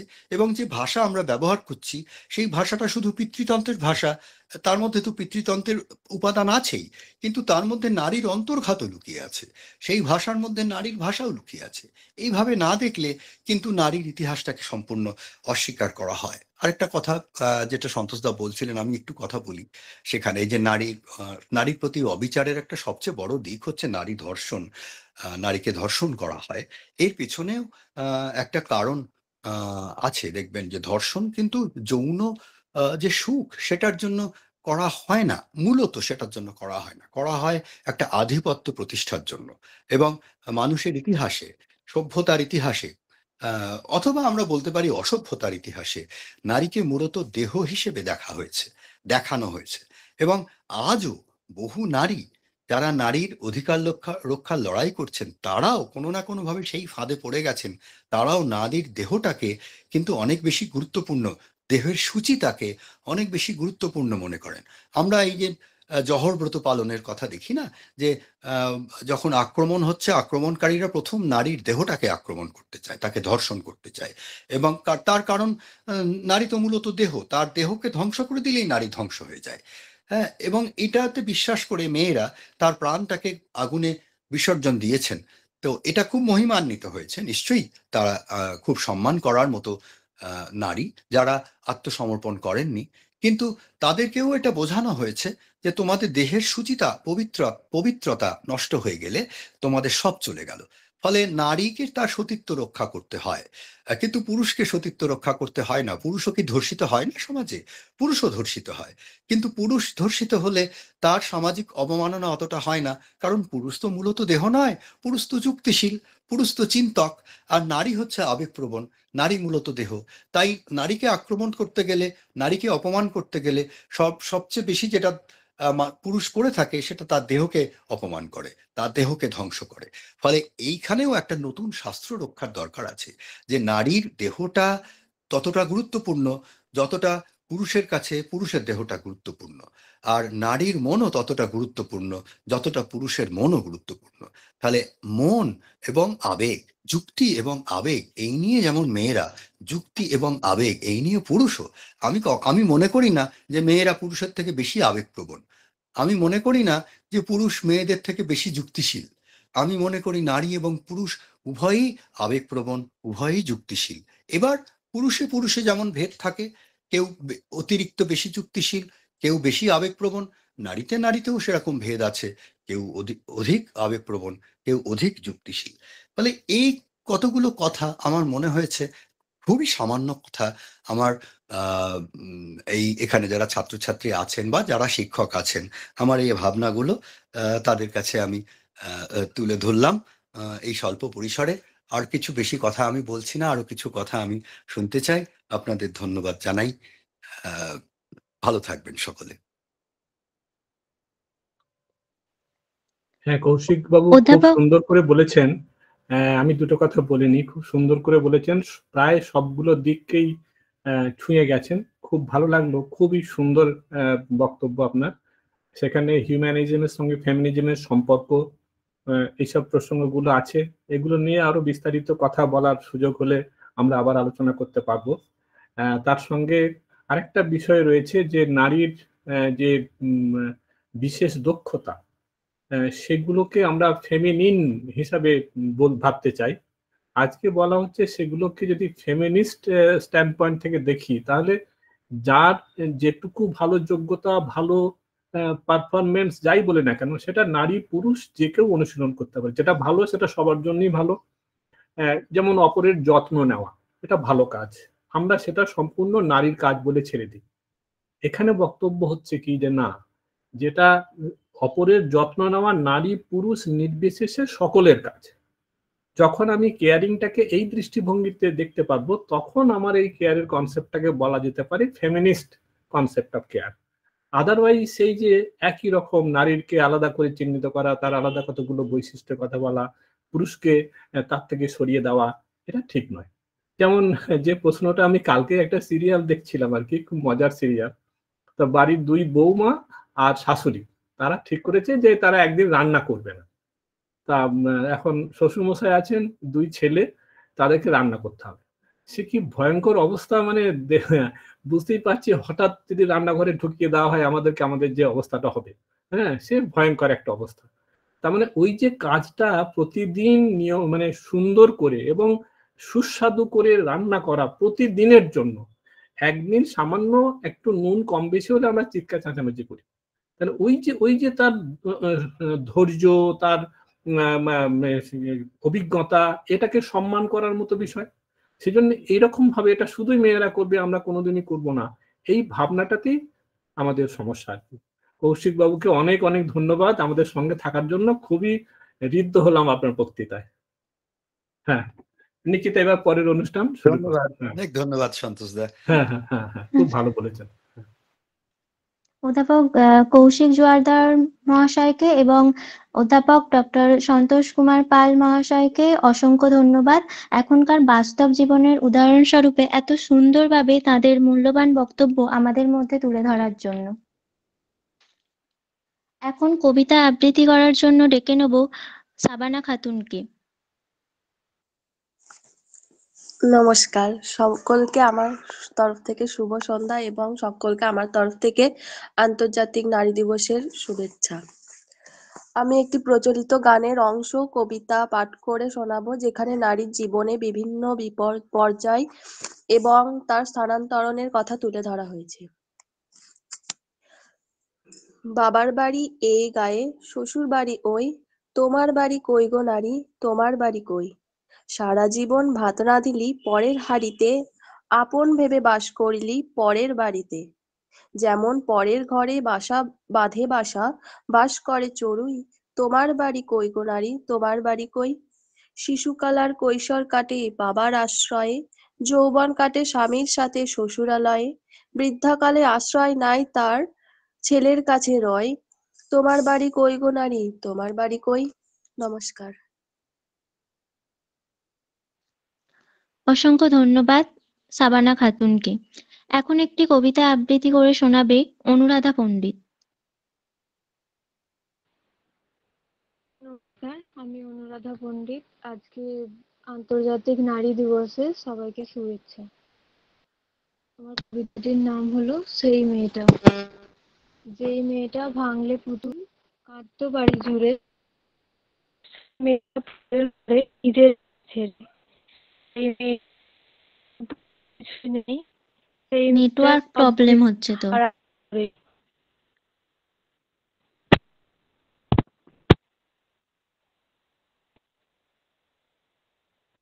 হ্যালো, শোনা যাচ্ছে? হ্যাঁ অনুরাধা, তুমি একটু পরে বলবে, আমাদের একজনকে একটু ছেড়ে দিতে হবে, সেটা হচ্ছে শাহনাজ পারভিন। ও নামাজে যাবে। শাহনাজ, তুমি তোমার কবিতাটা বলে নাও এর মধ্যে, তুমি একটু পরে বলবে। হ্যাঁ হ্যাঁ শাহনাজ, হ্যাঁ স্যার। হ্যাঁ হ্যাঁ বলো। আজকে নারী দিবসে সবাইকে অনেক অনেক শুভেচ্ছা। আমার কথা কি শোনা যাচ্ছে? হ্যাঁ হ্যাঁ সুন্দর শোনা যাচ্ছে, কোনো সমস্যা নেই। আমি নারী দিবস উপলক্ষে কবি সুবোধ সরকারের শাড়ি নামক একটা কবিতা আবৃত্তি করে শোনাচ্ছি। আমার কবিতার প্রথমে বলে দিই, আমার কবিতার মূল বিষয়বস্তু হচ্ছে বর্তমান আমাদের যে সমাজ, সেই সমাজ দ্বারা নারীদের জন্য কিছু জিনিস নির্ধারিত, কিছু রুলস, যে একটা আনম্যারিড মেয়ে তার জন্য আলাদা রুলস, একটা বিবাহিত মেয়ে তার জন্য আলাদা রুলস, এবং একটা বিধবা মেয়ে তার জন্য কিন্তু আলাদা রুলস। একটা মেয়ে যখন বিয়ে হয়ে যায় তখন নাকি বলা হয় তার স্বামী তার জীবনের সব, সেই তার গার্জেন। যখন সেই গার্জেন জীবন থেকে একটা মেয়ে চলে যায়, তার স্বামী যখন মারা যায়, তাকে যে কত কিছু জিনিস ফেস করতে হয়, তার জীবনের কত শখ আহ্লাদ সব উড়ে যায়, সেই জিনিসটা নিয়ে হচ্ছে আমার কবিতা। কবি সুবোধ সরকার, শাড়ি। বিয়েতে 51টা শাড়ি পেয়েছিল মেয়েটা, অষ্টমঙ্গলে ফিরে এসে আরো 6টা। এত শাড়ি একসঙ্গে সে জীবনে দেখেনি। আলমারির প্রথম থাকে সে রাখলো সব নীল শাড়িদের। হালকা নীল একটাকে জড়িয়ে ধরে বলল, তুই আমার আকাশ। দ্বিতীয় থাকে রাখলো সব গোলাপিদের। একটা গোলাপিকে জড়িয়ে ধরে সে বলল, তোর নাম অভিমান। তৃতীয় থাকে 3টি ময়ূর, যেন 3 দিক থেকে ছুটে আসা সুখ। তেজপাতা রং যে শাড়িটার, তার নাম দিল বিষাদ। সারা বছর সে শুধু শাড়িই উপহার পেল। এত শাড়ি সে কি করে এক জীবনে পরবে? কিন্তু বছর যেতে না যেতেই ঘটে গেল সেই ঘটনাটা। সন্ধ্যের মুখে মেয়েটি বেরিয়েছিল স্বামীর সঙ্গে চাইনিজ খেতে। কাপড়ে মুখ বাঁধা 3টি ছেলে এসে দাঁড়ালো।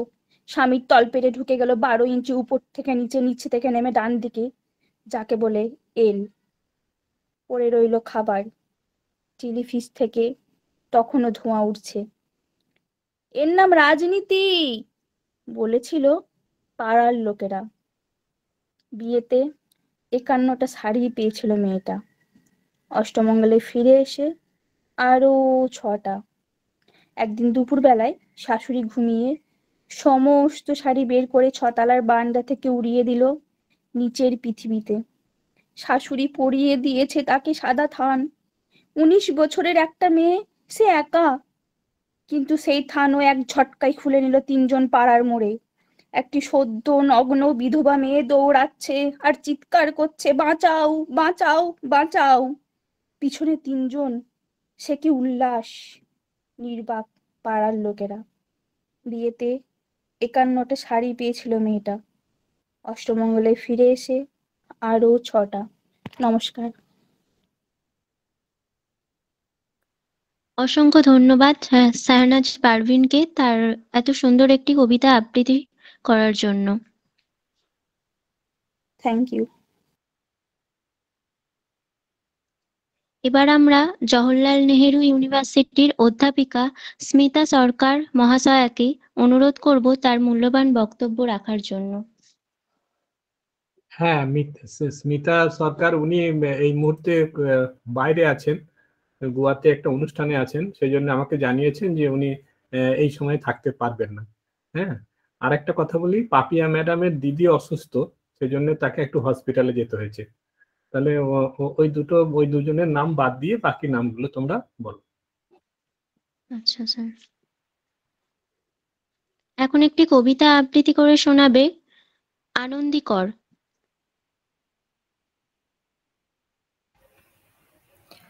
Good evening. Am I audible? হ্যাঁ হ্যাঁ, অডিবল, বলো। Thank you. So I want to reiterate a very important thing. That is, there used to be one extra word in the phrase that we now use, that is International Women's Day. That word is working women. And now the word wasn't violently pulled down or removed ceremonially. It was rather remembered less and less each year, until a whole new meaning actually took its place, reduced, sanitized, and made it acceptable to those who had previously felt threatened by it. So I think whenever we celebrate International Women's Day, we must not forget that essential W, which is the working. So I want to first read out a passage from Lenin's collected works, which kind of emphasizes the way working women are inevitably associated with any discussion on women's liberation. But you cannot draw the masses into politics without drawing in the women as well. For under capitalism, the female half of the human race is doubly oppressed. The working woman and the peasant woman are oppressed by capital. But over and above that, even in the most democratic of the bourgeois republics, they remain, firstly, deprived of some rights because the law does not give them equality with men. And secondly, And this is the main thing. They remain in household bondage. They continue to be household slaves, for they are overburdened with the drudgery of the most squalid, back-breaking, and stultifying toil in the kitchen and family household. So, my first poem actually pays tribute to the enormous labor that is put in by women who are home workers and they work on a daily basis. But their labor, I feel, is wrongfully exempted from official definitions of labor. The poem's name is Ode to a Housewife's Face Packs. Put fat tubers of turmeric in the blender, add some sandalwood paste, and cold rice water, and keep it in the fridge. Let it rest for about an hour while you finish the week's laundry. You saved a quarter of the husband's salary by not buying Korean skincare. The face pack might take away all the soot from your skin, even as you let the failure of your marriage settle on the creased forehead and crinkled nose.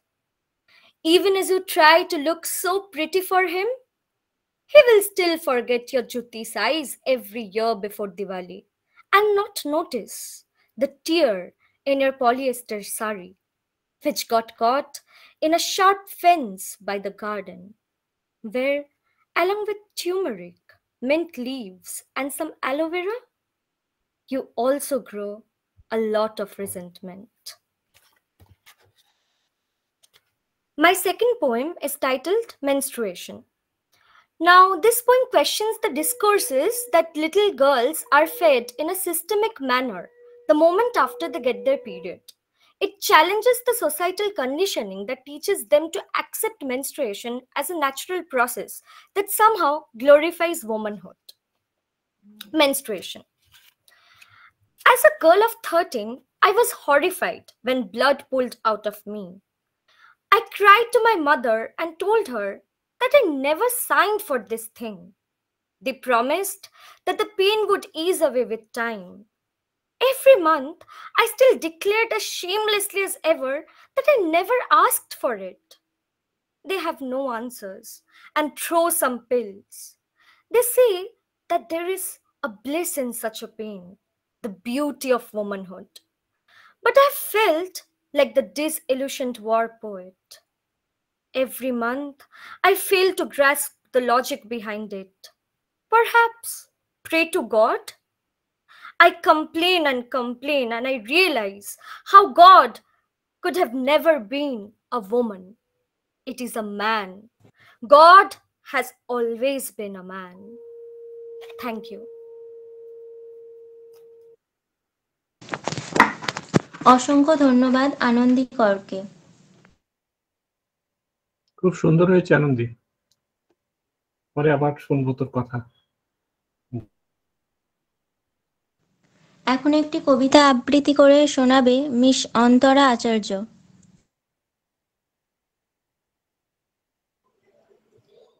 নমস্কার, শুভ সন্ধ্যা।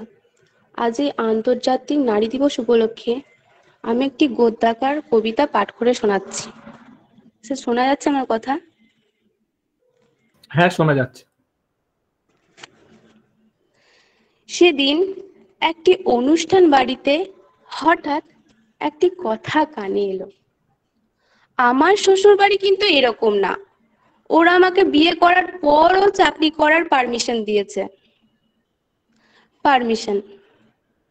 সেই ছোট্টবেলা থেকে রোজ স্কুলে গিয়ে পরীক্ষার সময় রাতের পর রাত জেগে পড়াশোনা করে বাসে ট্রামে ধাক্কাধাক্কি করে কলেজ পাশ করার পরও একটা মেয়ের ভবিষ্যৎ আজও নির্ভর করে শ্বশুরবাড়ির একটা পারমিশনের উপর, যা না পেলে তার এত বছরের পরিশ্রম মুহূর্তেই ধূলিসাৎ হয়ে যায়। এ কথাটাই ভীষণ ভাবালো আমাকে। আমাদের চারপাশে এরকম কত মেয়েই আছে যারা ঠিক জানেই না কোন জিনিসগুলোর ওপর তাদের অধিকার, আর সেজন্যই অনেক পুরুষ গর্ব করে বলে বেড়ায় আমি আমার বউকে যথেষ্ট স্বাধীনতা দিয়েছি। প্রতি বছর নারী দিবস আসে, সোশ্যাল মিডিয়ায় নারীর অধিকার, নারীর ক্ষমতায়ন নিয়ে গাদা গুচ্ছেন লেখালেখি, ভিডিও নিয়ে সব কিছুই চোখে পড়ে। কিন্তু এসব থেকে দূরে ভিড় বাসে কোনো পুরুষের কোনোই ছুঁয়ে যায় কলেজ পড়ুয়া কোনো নারীর বুক, অথবা রান্নায় নুন বেশি বলে সেদিন আর ভাত নয়, বরের মার জোটে বউটির ভাগ্যে। আর আমরা তা জানতেও পারি না। এরকম অনেক কিছুই অজানা থেকে যায় আমাদের। শাড়িতে হলুদের দাগ, চুল উস্কো খুস্কো, সারাদিন বাড়ির কাজ সামলানো পাশের বাড়ির মহিলাটিও হঠাৎ এক সময় তাক লাগিয়ে দিতেন নজরুল গীতিকে। কিংবা রোজ সকালে যে মেয়েটি চুড়িদার পরে 6 টাকার কেক খেতে খেতে 8টার বাসে অফিসে যায়, সেও হয়তো একসময় স্টেট লেভেলের বাস্কেটবল খেলতেন। কই, এই আত্মত্যাগের গল্পগুলো নিয়ে তো খুব একটা আলোচনা হয় না। কারণ এইরকম তো কতই হয়ে থাকে। নারী মানেই তো মায়ের জাত, তাই তাদের শরীরে মায়া দয়াও বেশি।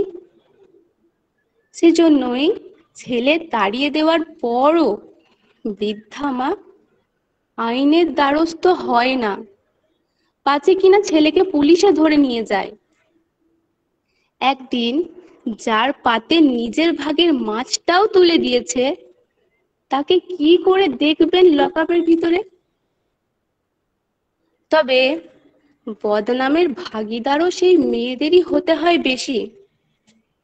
বহু বছরের প্রেমিক আচমকা একদিন অন্য কাউকে বিয়ে করে নিলে প্রেমিকটিকে নয়, বরং প্রেমিকাটিকেই লুকিয়ে লুকিয়ে বাঁচতে হয় সমাজের থেকে। না, লোকের নানা রকম প্রশ্নে জেরবার হয়ে উঠতে হয়, নানা লোকের নানা রকম প্রশ্নে তাকে হাঁপিয়ে উঠতে হয় প্রতিনিয়ত। কিংবা সারা লোলুপ দৃষ্টি থেকে বাঁচতে স্লিভলেস কুর্তি পরা কোচিং ক্লাসের মেয়েটাও কখন যে জড়ো সড়ো ফুল হাতায় বদলে যায়, তা কোচিং ক্লাসেরও কেউ টের পায় না। একটু রাত অবধি একটা মেয়েকে অনলাইনে দেখলে মনটা যেন কেমন একটু ছুকছুক করে ওঠে, একটু চান্স মেরে দেখি। কিংবা পার্টিতে একটা মেয়ে যদি একটু হেসে খেলে কথা বলে, তাহলে মনে হয় যেন সে সিগন্যাল দিচ্ছে।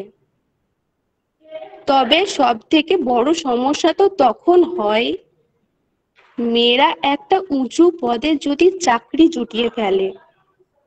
মেয়েরা একটি উঁচু পদে চাকরি জুটিয়ে ফেলে।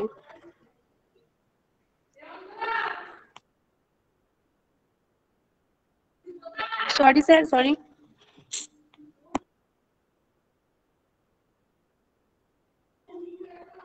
তবে সব থেকে বড় সমস্যা তো তখন হয় মেয়েরা যদি একটা উঁচু পদে চাকরি জুটিয়ে ফেলে, অথবা সংসারের যে পুরুষ সদস্যটি তার থেকে একটু বেশি রোজগার করে ফেললে। মেলিগো যে কি সাংঘাতিক জিনিস, তা হাড়ে হাড়ে টের পাওয়া যায়। অফিসের বস মেয়ে, দূর, তা আবার হয় নাকি? রেস্টুরেন্টে খেতে গিয়ে বউ বিল মেটাবে? না না, আত্মীয় স্বজন বন্ধু বান্ধব তারা কি ভাববে? এতদূর অবধি তবুও ঠিক আছে, সবকিছুই মেনে নেওয়া যায়। কিন্তু সব থেকে খারাপ কখন লাগে বলুন তো? যখন নিজের যোগ্যতায় নিজের ক্ষমতার জোরে সাকসেস পাওয়া মেয়েটার পিছনে কিছু লোক বলে ওঠে, দেখো কত লোকের সাথে কি সব করে বেরিয়েছে এসব সাকসেস পাওয়ার জন্য। তবে যদি ভাবেন এই সব কিছুই একটা নিম্নবিত্ত বা মধ্যবিত্ত ঘরের মেয়েদের সহ্য করতে হয়, আর উচ্চবিত্ত পরিবারের মেয়েরা খুব সুখে থাকে, তাহলে সেই ধারণাটি আজই বদলে ফেলুন। কারণ দামি মেকআপের আড়ালে কালচিটে লুকিয়ে থাকে তাদেরও। তাহলে এখন আপনারা প্রশ্ন করবেন, সব পুরুষই কি খারাপ? হুম, একেবারেই তা নয়।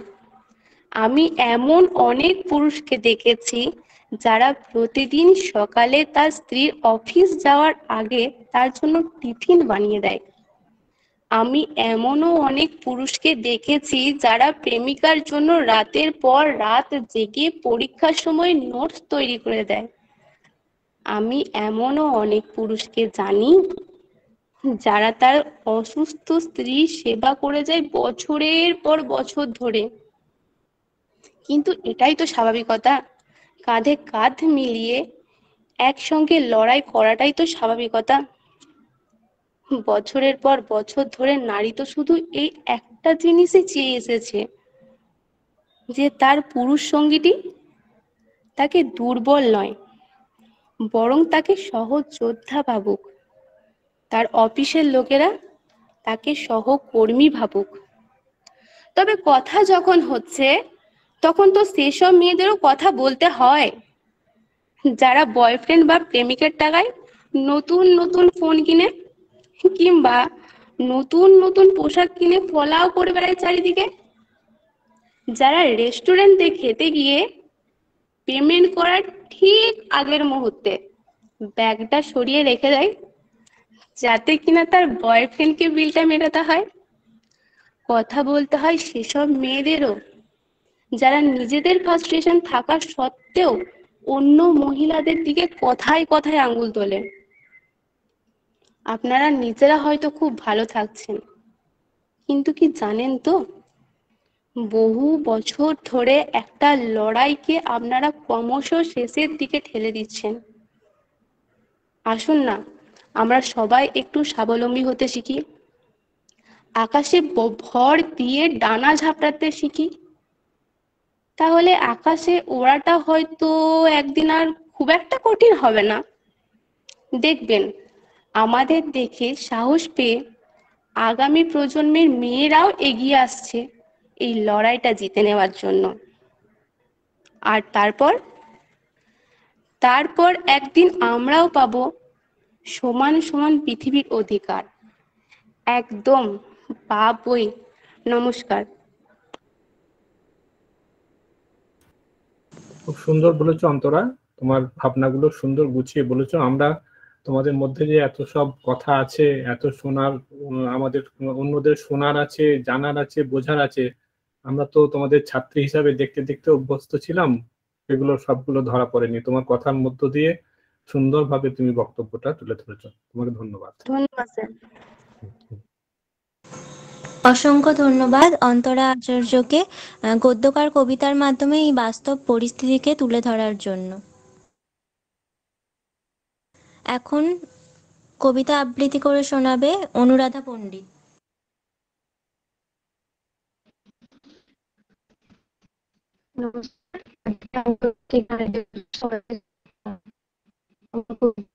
হলো সেই মেয়েটা, যে মেয়েটা ভাঙলে ফুল পাঁচতো বাড়ি জুড়ে, সেই মেয়েটা পরের ঘরে নিজের বাড়ি ছেড়ে।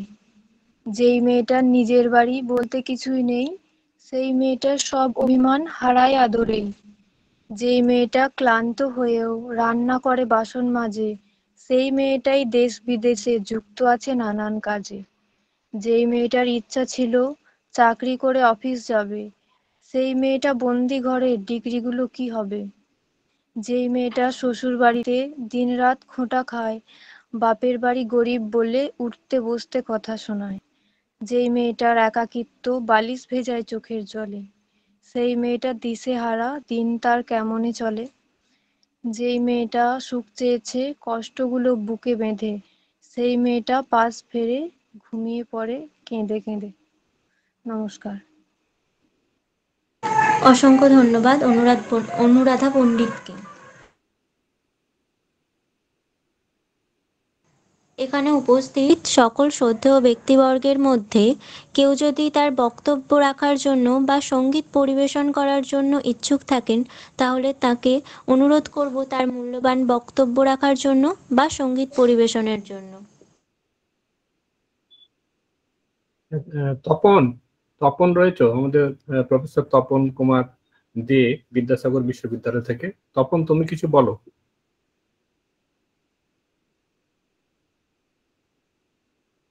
তপন শুনতে পাচ্ছ? আচ্ছা, তপন পরে বলবে।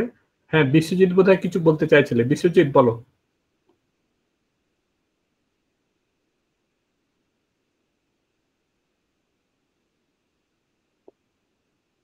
শোনা যাচ্ছে? হ্যালো, কথা হ্যালো। শোনা যাচ্ছে? হ্যাঁ, বিশ্বজিৎ বলো। হ্যাঁ স্যার, যাই হোক, সকলকেই এই শুভ সন্ধ্যা। আর এখানে অনেক গবেষক গবেষিকা এবং আমার অনেক বন্ধু বান্ধবও হয়তো আছে। প্রথমেই আমাদের ফোরাম ফর অ্যাপ্লাইড ফিলোসফির সকল সদস্য তো আমিও এইরকম একটা অনুষ্ঠান করার জন্য ধন্যবাদ জানাই। আর নারীবাদ নিয়ে সত্যি কথা বলতে কি, মানে আমি যখন দর্শনের ছাত্র, আজও ছাত্র অবশ্যই, নারীবাদ নিয়ে সেইভাবে হয়তো আমাদের মানে পড়াশোনা করে ওঠা হয়নি, কিন্তু সন্তোষ বাবুর আনুকল্যে অনেকটাই আমরা জানতে পেরেছি, বারবার এই কথাগুলো শুনেছি। প্রথম কয়েক নারীবাদের মানে বিষয় বলতে গেলে কয়েকটা জিনিস তো খুব মানে ক্লিয়ার বিষয়, যেটা নারীবাদ মানে অন্য নারীদের কিছু অতিরিক্ত অধিকার পাইয়ে দেওয়ার নয়, এটা একটা জিনিস। একজন মানুষ হিসেবে মানে নারীদের সমান অধিকার যেটুকু, মানে যেটা তার অধিকার সেটাই তার পাইয়ে দেওয়া, অতিরিক্ত কিছু পাইয়ে দেওয়া নয়। আর আগের যারা বলছিলেন, বিশেষ করে কৌশিক বাবুর অসাধারণ কিছু আমার বক্তব্য ভালো লেগেছে। মানে মানে এরকম একটা ধারণা ছিল বোধহয় এই পুরুষতান্ত্রিক সমাজ ব্যবস্থা পুরুষদের দ্বারাই গঠিত, এরকম একটা চিন্তা ভাবনা ছিল। সেটা একটা সম্পূর্ণ মানে বিপরীতমুখী কথা বললেন, এবং দেখলাম কথাটা খুবই যুক্তিসঙ্গত, যে না, এমন না যে পুরুষতান্ত্রিক সমাজ ব্যবস্থা শুধু পুরুষদের দ্বারাই নিয়ন্ত্রিত এবং গঠিত, নারীরাও ক্ষমতায় এলে এরকম একটা পুরুষতান্ত্রিক সমাজ ব্যবস্থা পরিচালনা করে, তা সে হয়তো চালিয়ে যেতে চায়। সে তো আমাদের মানে এই বর্তমান পরিস্থিতি দেখলেও সেটা অনেকটা বোঝা যায়। উনি অন্য উদাহরণও দিয়েছেন, এটা একটা খুব গুরুত্বপূর্ণ। আর এখানে যারা কবিতা আবৃত্তি করলো, সত্যি সবকটা কবিতাই আমার ভীষণ ভালো লেগেছে। সকলকে খুব মানে শুভেচ্ছা রইল, তোমরা এই জাতীয় অনুষ্ঠানে অংশগ্রহণ করো, বিশেষ করে ছাত্রছাত্রীদের বলছি, আমরাও থাকবো। আমি আর কিছু বলছি না, অনুষ্ঠানটা এগিয়ে নিয়ে চলে। ধন্যবাদ। ধন্যবাদ স্যার। অসংখ্য ধন্যবাদ দাদাকে তার মূল্যবান বক্তব্য তুলে ধরার জন্য। আবারও আমরা মিস্টার টিঙ্কু মণ্ডলকে অনুরোধ করব তার কণ্ঠে আরো একটি কবিতা শোনানোর জন্য। টিঙ্কু আগে বলেনি, এবারই বলবে। হ্যাঁ, ধন্যবাদ। হ্যাঁ, তবে ওটা মিষ্টার নয়, ওটা মিস হবে। ঠিক আছে, ওটা একটা মিষ্টি। শুভ সন্ধ্যা সবাইকে। আজকের এই আন্তর্জাতিক নারী দিবসে সবাইকে শুভেচ্ছা জানাই। আজকের দিনে এটাই মানে আমার কি বলবো, প্রার্থনাও বলা যেতে পারে বা কথা মানে বক্তব্যও বলা যেতে পারে, যে নারীরা স্বাধীনভাবে চলাচল করতে পারুক। হ্যাঁ, পুরুষের মতোই তারাও যেন সব সময় তারা স্বাধীনভাবে সবকিছুর মানে অধিকার তারা পায়। হ্যাঁ, এটুকুই বলবো। এরপর আমি আসবো আমার কবিতায়। কবিতার নাম হচ্ছে আমি সেই মেয়েটি। কবি হচ্ছেন কবিতা সিংহ।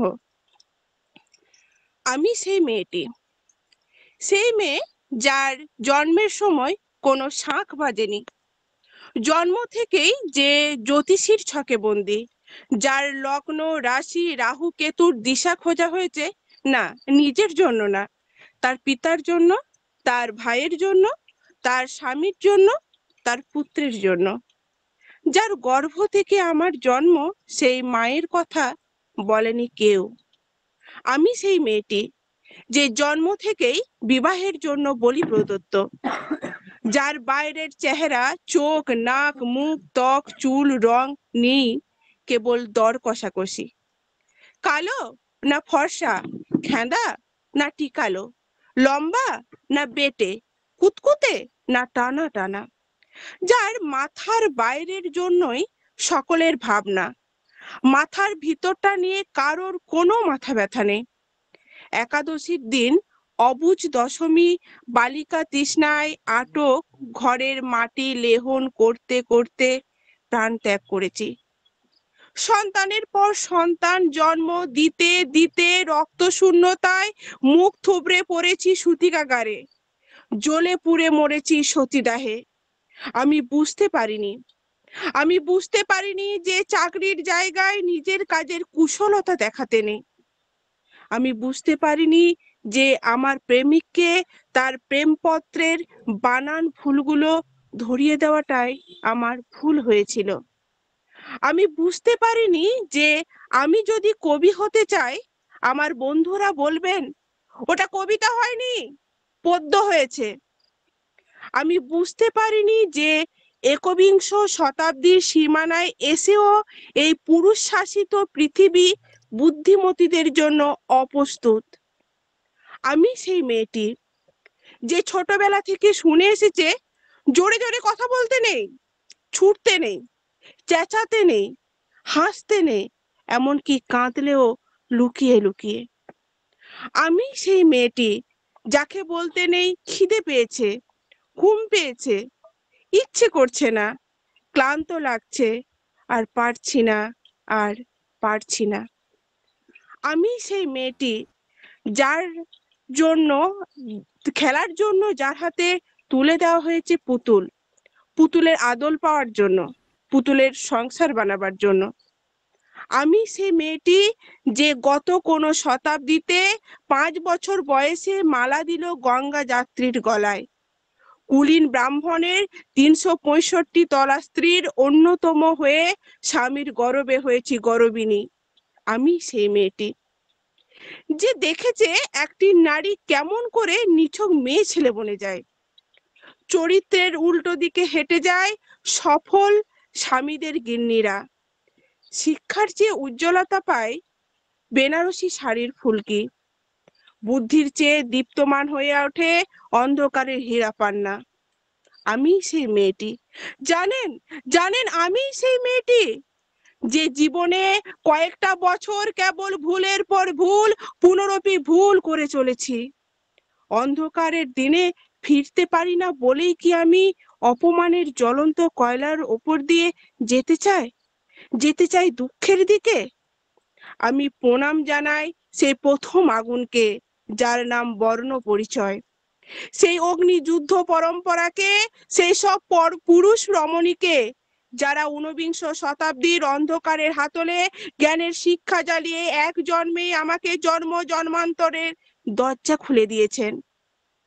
আমি আজ প্রেমের জন্য ফেলে যাচ্ছি বিরাম, সোপার্জিত শাকাগ্নের জন্য ফেলে যাচ্ছি কৃতদাসীর চব্যচস্য, জেগে থাকার জন্য ফেলে যাচ্ছি ভাত ঘুম, যন্ত্রণার জন্য ফেলে যাচ্ছি সুখ, জ্ঞানের জন্য ফেলে যাচ্ছি অন্ধতা, আনন্দের জন্য ফেলে যাচ্ছি সাফল্য, অমৃতের জন্য ঐশ্বর্য।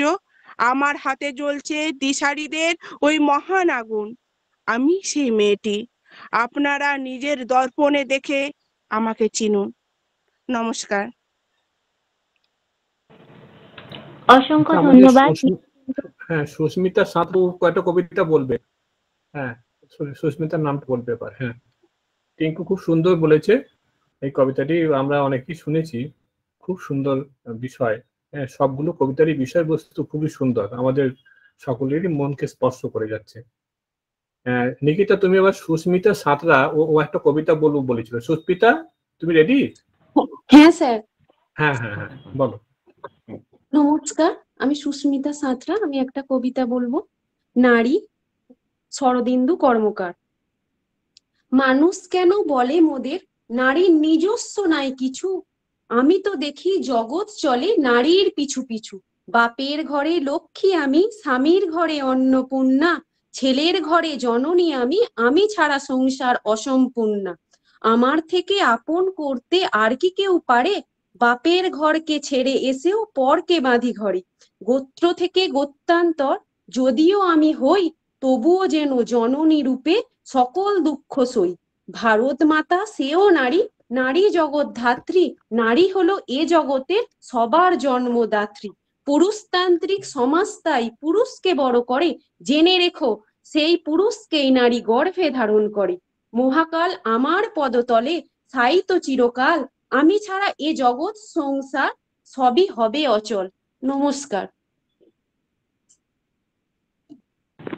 অসংখ্য ধন্যবাদ সুস্মিতা সাঁতরাকে তার এই সুন্দর কবিতাটি পাঠ করে শোনানোর জন্য।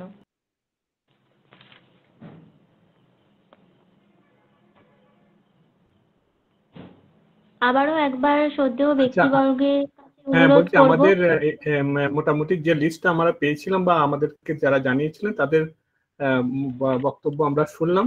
এর মধ্যে আরো যারা রয়েছেন বা রয়েছো তারা যদি কিছু বলতে চাও। আমাদের পায়েল রয়েছে, পায়েল একটু কিছু বলবে? পায়েল? হ্যাঁ স্যার, আমায় বলছেন?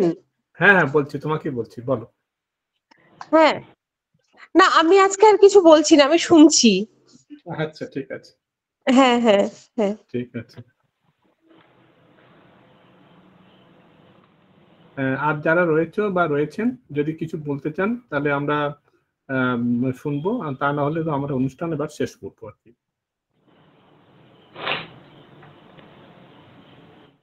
মনিরুল কিছু বলবে? মনিরুল? হ্যাঁ মনিরুল শুনতে পাচ্ছ? না স্যার, আজকে আমি শ্রোতা স্যার। আচ্ছা ঠিক আছে। ঠিক আছে। হ্যাঁ আরেকটা স্যারের ছিল তপন কুমার দে মহাশয়ের। হ্যাঁ তপন দেখছি লিভ করে গেছে, তপন একটা কোনো কারণে আটকে পড়েছে। সংসারী মানুষ তো তারপরে একটু প্রথম দিকে অনেকক্ষণ ছিল, তারপরে ও চলে গেছে, দেখছি তপন আর নেই কোনো কারণে। হ্যাঁ ঠিক আছে। আচ্ছা তাহলে আমরা আজকে হ্যাঁ হেমনা। হ্যাঁ আমি একটি কবিতা বলছি। হ্যাঁ বলো। হ্যাঁ আমি তাহলে শেষ করে তারপরে যাবো। হ্যাঁ হ্যাঁ সকলকে শ্রদ্ধা। আন্তর্জাতিক নারী দিবসে সকল নারীকে আমার শ্রদ্ধা জ্ঞাপন করি।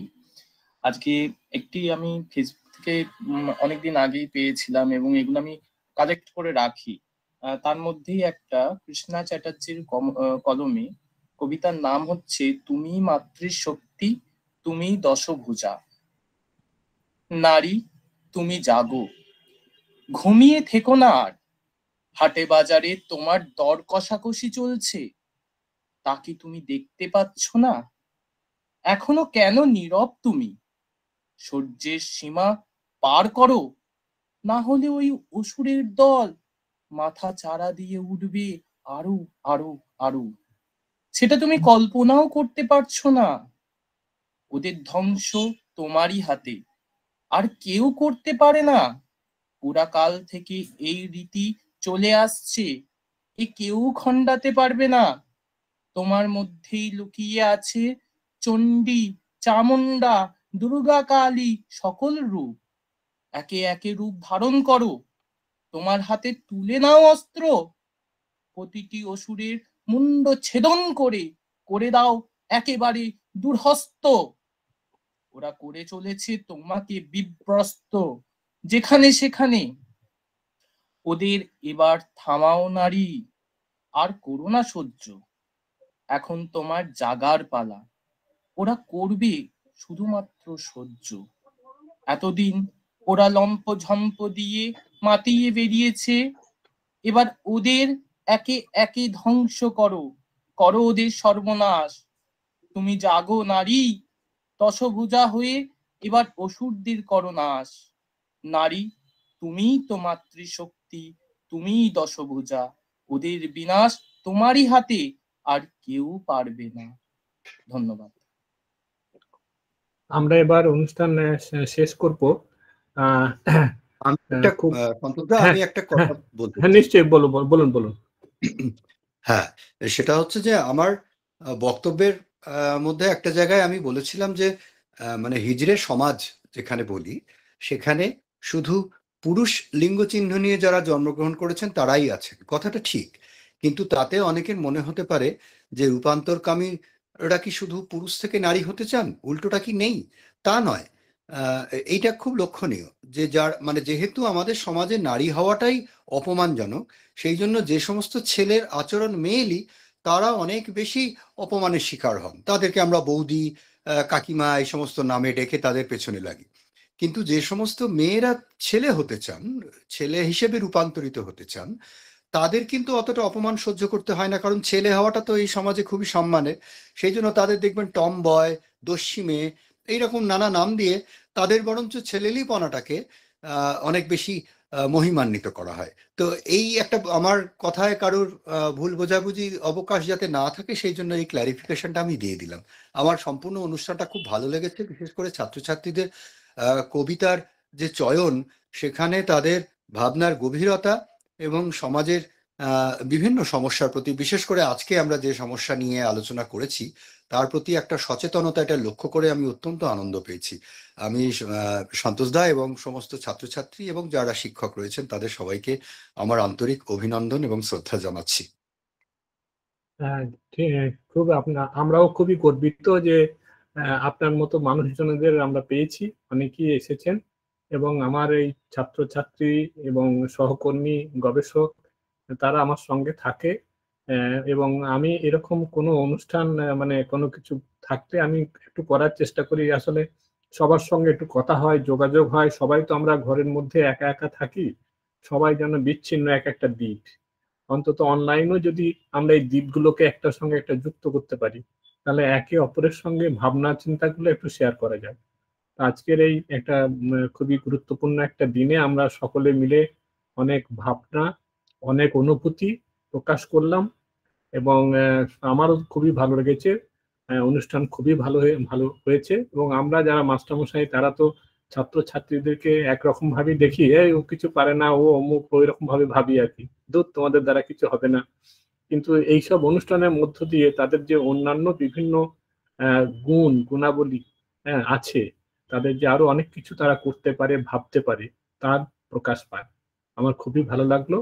আমি ফোরাম ফর অ্যাপ্লাইড ফিলোসফির তরফ থেকে সকলকে আর একবার কৃতজ্ঞতা, অভিনন্দন এবং ধন্যবাদ জানিয়ে আমি বক্তব্য শেষ করছি। আমাদের আরেকটা গান বোধহয় লতিকা গাইবে, তাই তো লতিকা? সেটার মধ্য দিয়ে আমাদের অনুষ্ঠান শেষ হবে। হ্যাঁ লতিকা, লতিকা রয়েছে? হ্যাঁ স্যার। হ্যাঁ হ্যাঁ স্যার, শোনা যাচ্ছে? হ্যাঁ শোনা যাচ্ছে, শোনা যাচ্ছে। তোমার এই গানটার মধ্য দিয়ে আমাদের অনুষ্ঠান শেষ হবে। তাহলে ওই গানটাই আমি করি, আগে যেটা করছিলাম। ঠিক আছে, তাই করো।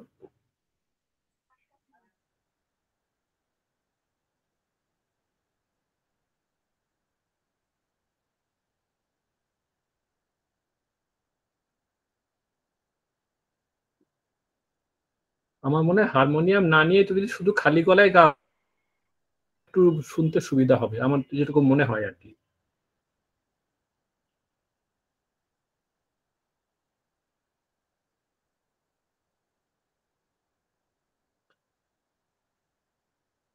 লতিকা গৌরবঙ্গ বিশ্ববিদ্যালয়ের ছাত্রী। আমার এখানে যারা আছেন তো বিভিন্ন বিশ্ববিদ্যালয়ের ছাত্রছাত্রীরা এর মধ্য দিয়ে আছে। আমরা এখানে আলাদা করে কারোর সেরকম পরিচিতি দিইনি আর কি। বিভিন্ন বিশ্ববিদ্যালয়, আমাদের পশ্চিমবঙ্গের বিভিন্ন বিশ্ববিদ্যালয়ের ছাত্রছাত্রীরা আমাদের সঙ্গে থাকে। হ্যাঁ লতিকা। হ্যাঁ স্যার, শোনা যাচ্ছে তো? হ্যালো। হ্যাঁ শোনা যাচ্ছে, বল। হ্যাঁ, খালি গলায় খুব একটা ভালো হবে না, গলাটা একটু খারাপ হয়ে গেছে, আমি তাও চেষ্টা করছি একটু। যেমন হবে সেরকমই হবে, আমাদের তো ফর্মাল ব্যাপার কিছু নয়, নিশ্চয় যেমন হবে সেরকম।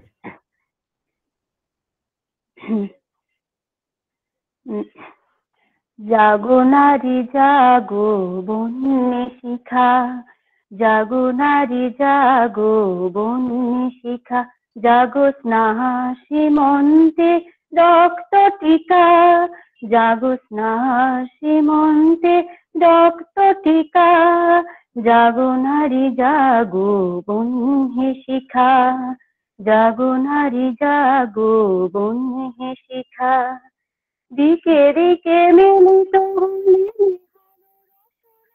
নেচে চলে উন্মাদ দিন দিকে বসনা, দিকে দিকে মেলে তবু নেলে হালো রসনা, নেচে চলে উন্মাদ দিন দিকে বসনা, জাগো হত ভাগিনী ধর্ষিতা নাগিনী, বিশ্ব দহন তেজে জাগো দাহিকা, জাগো।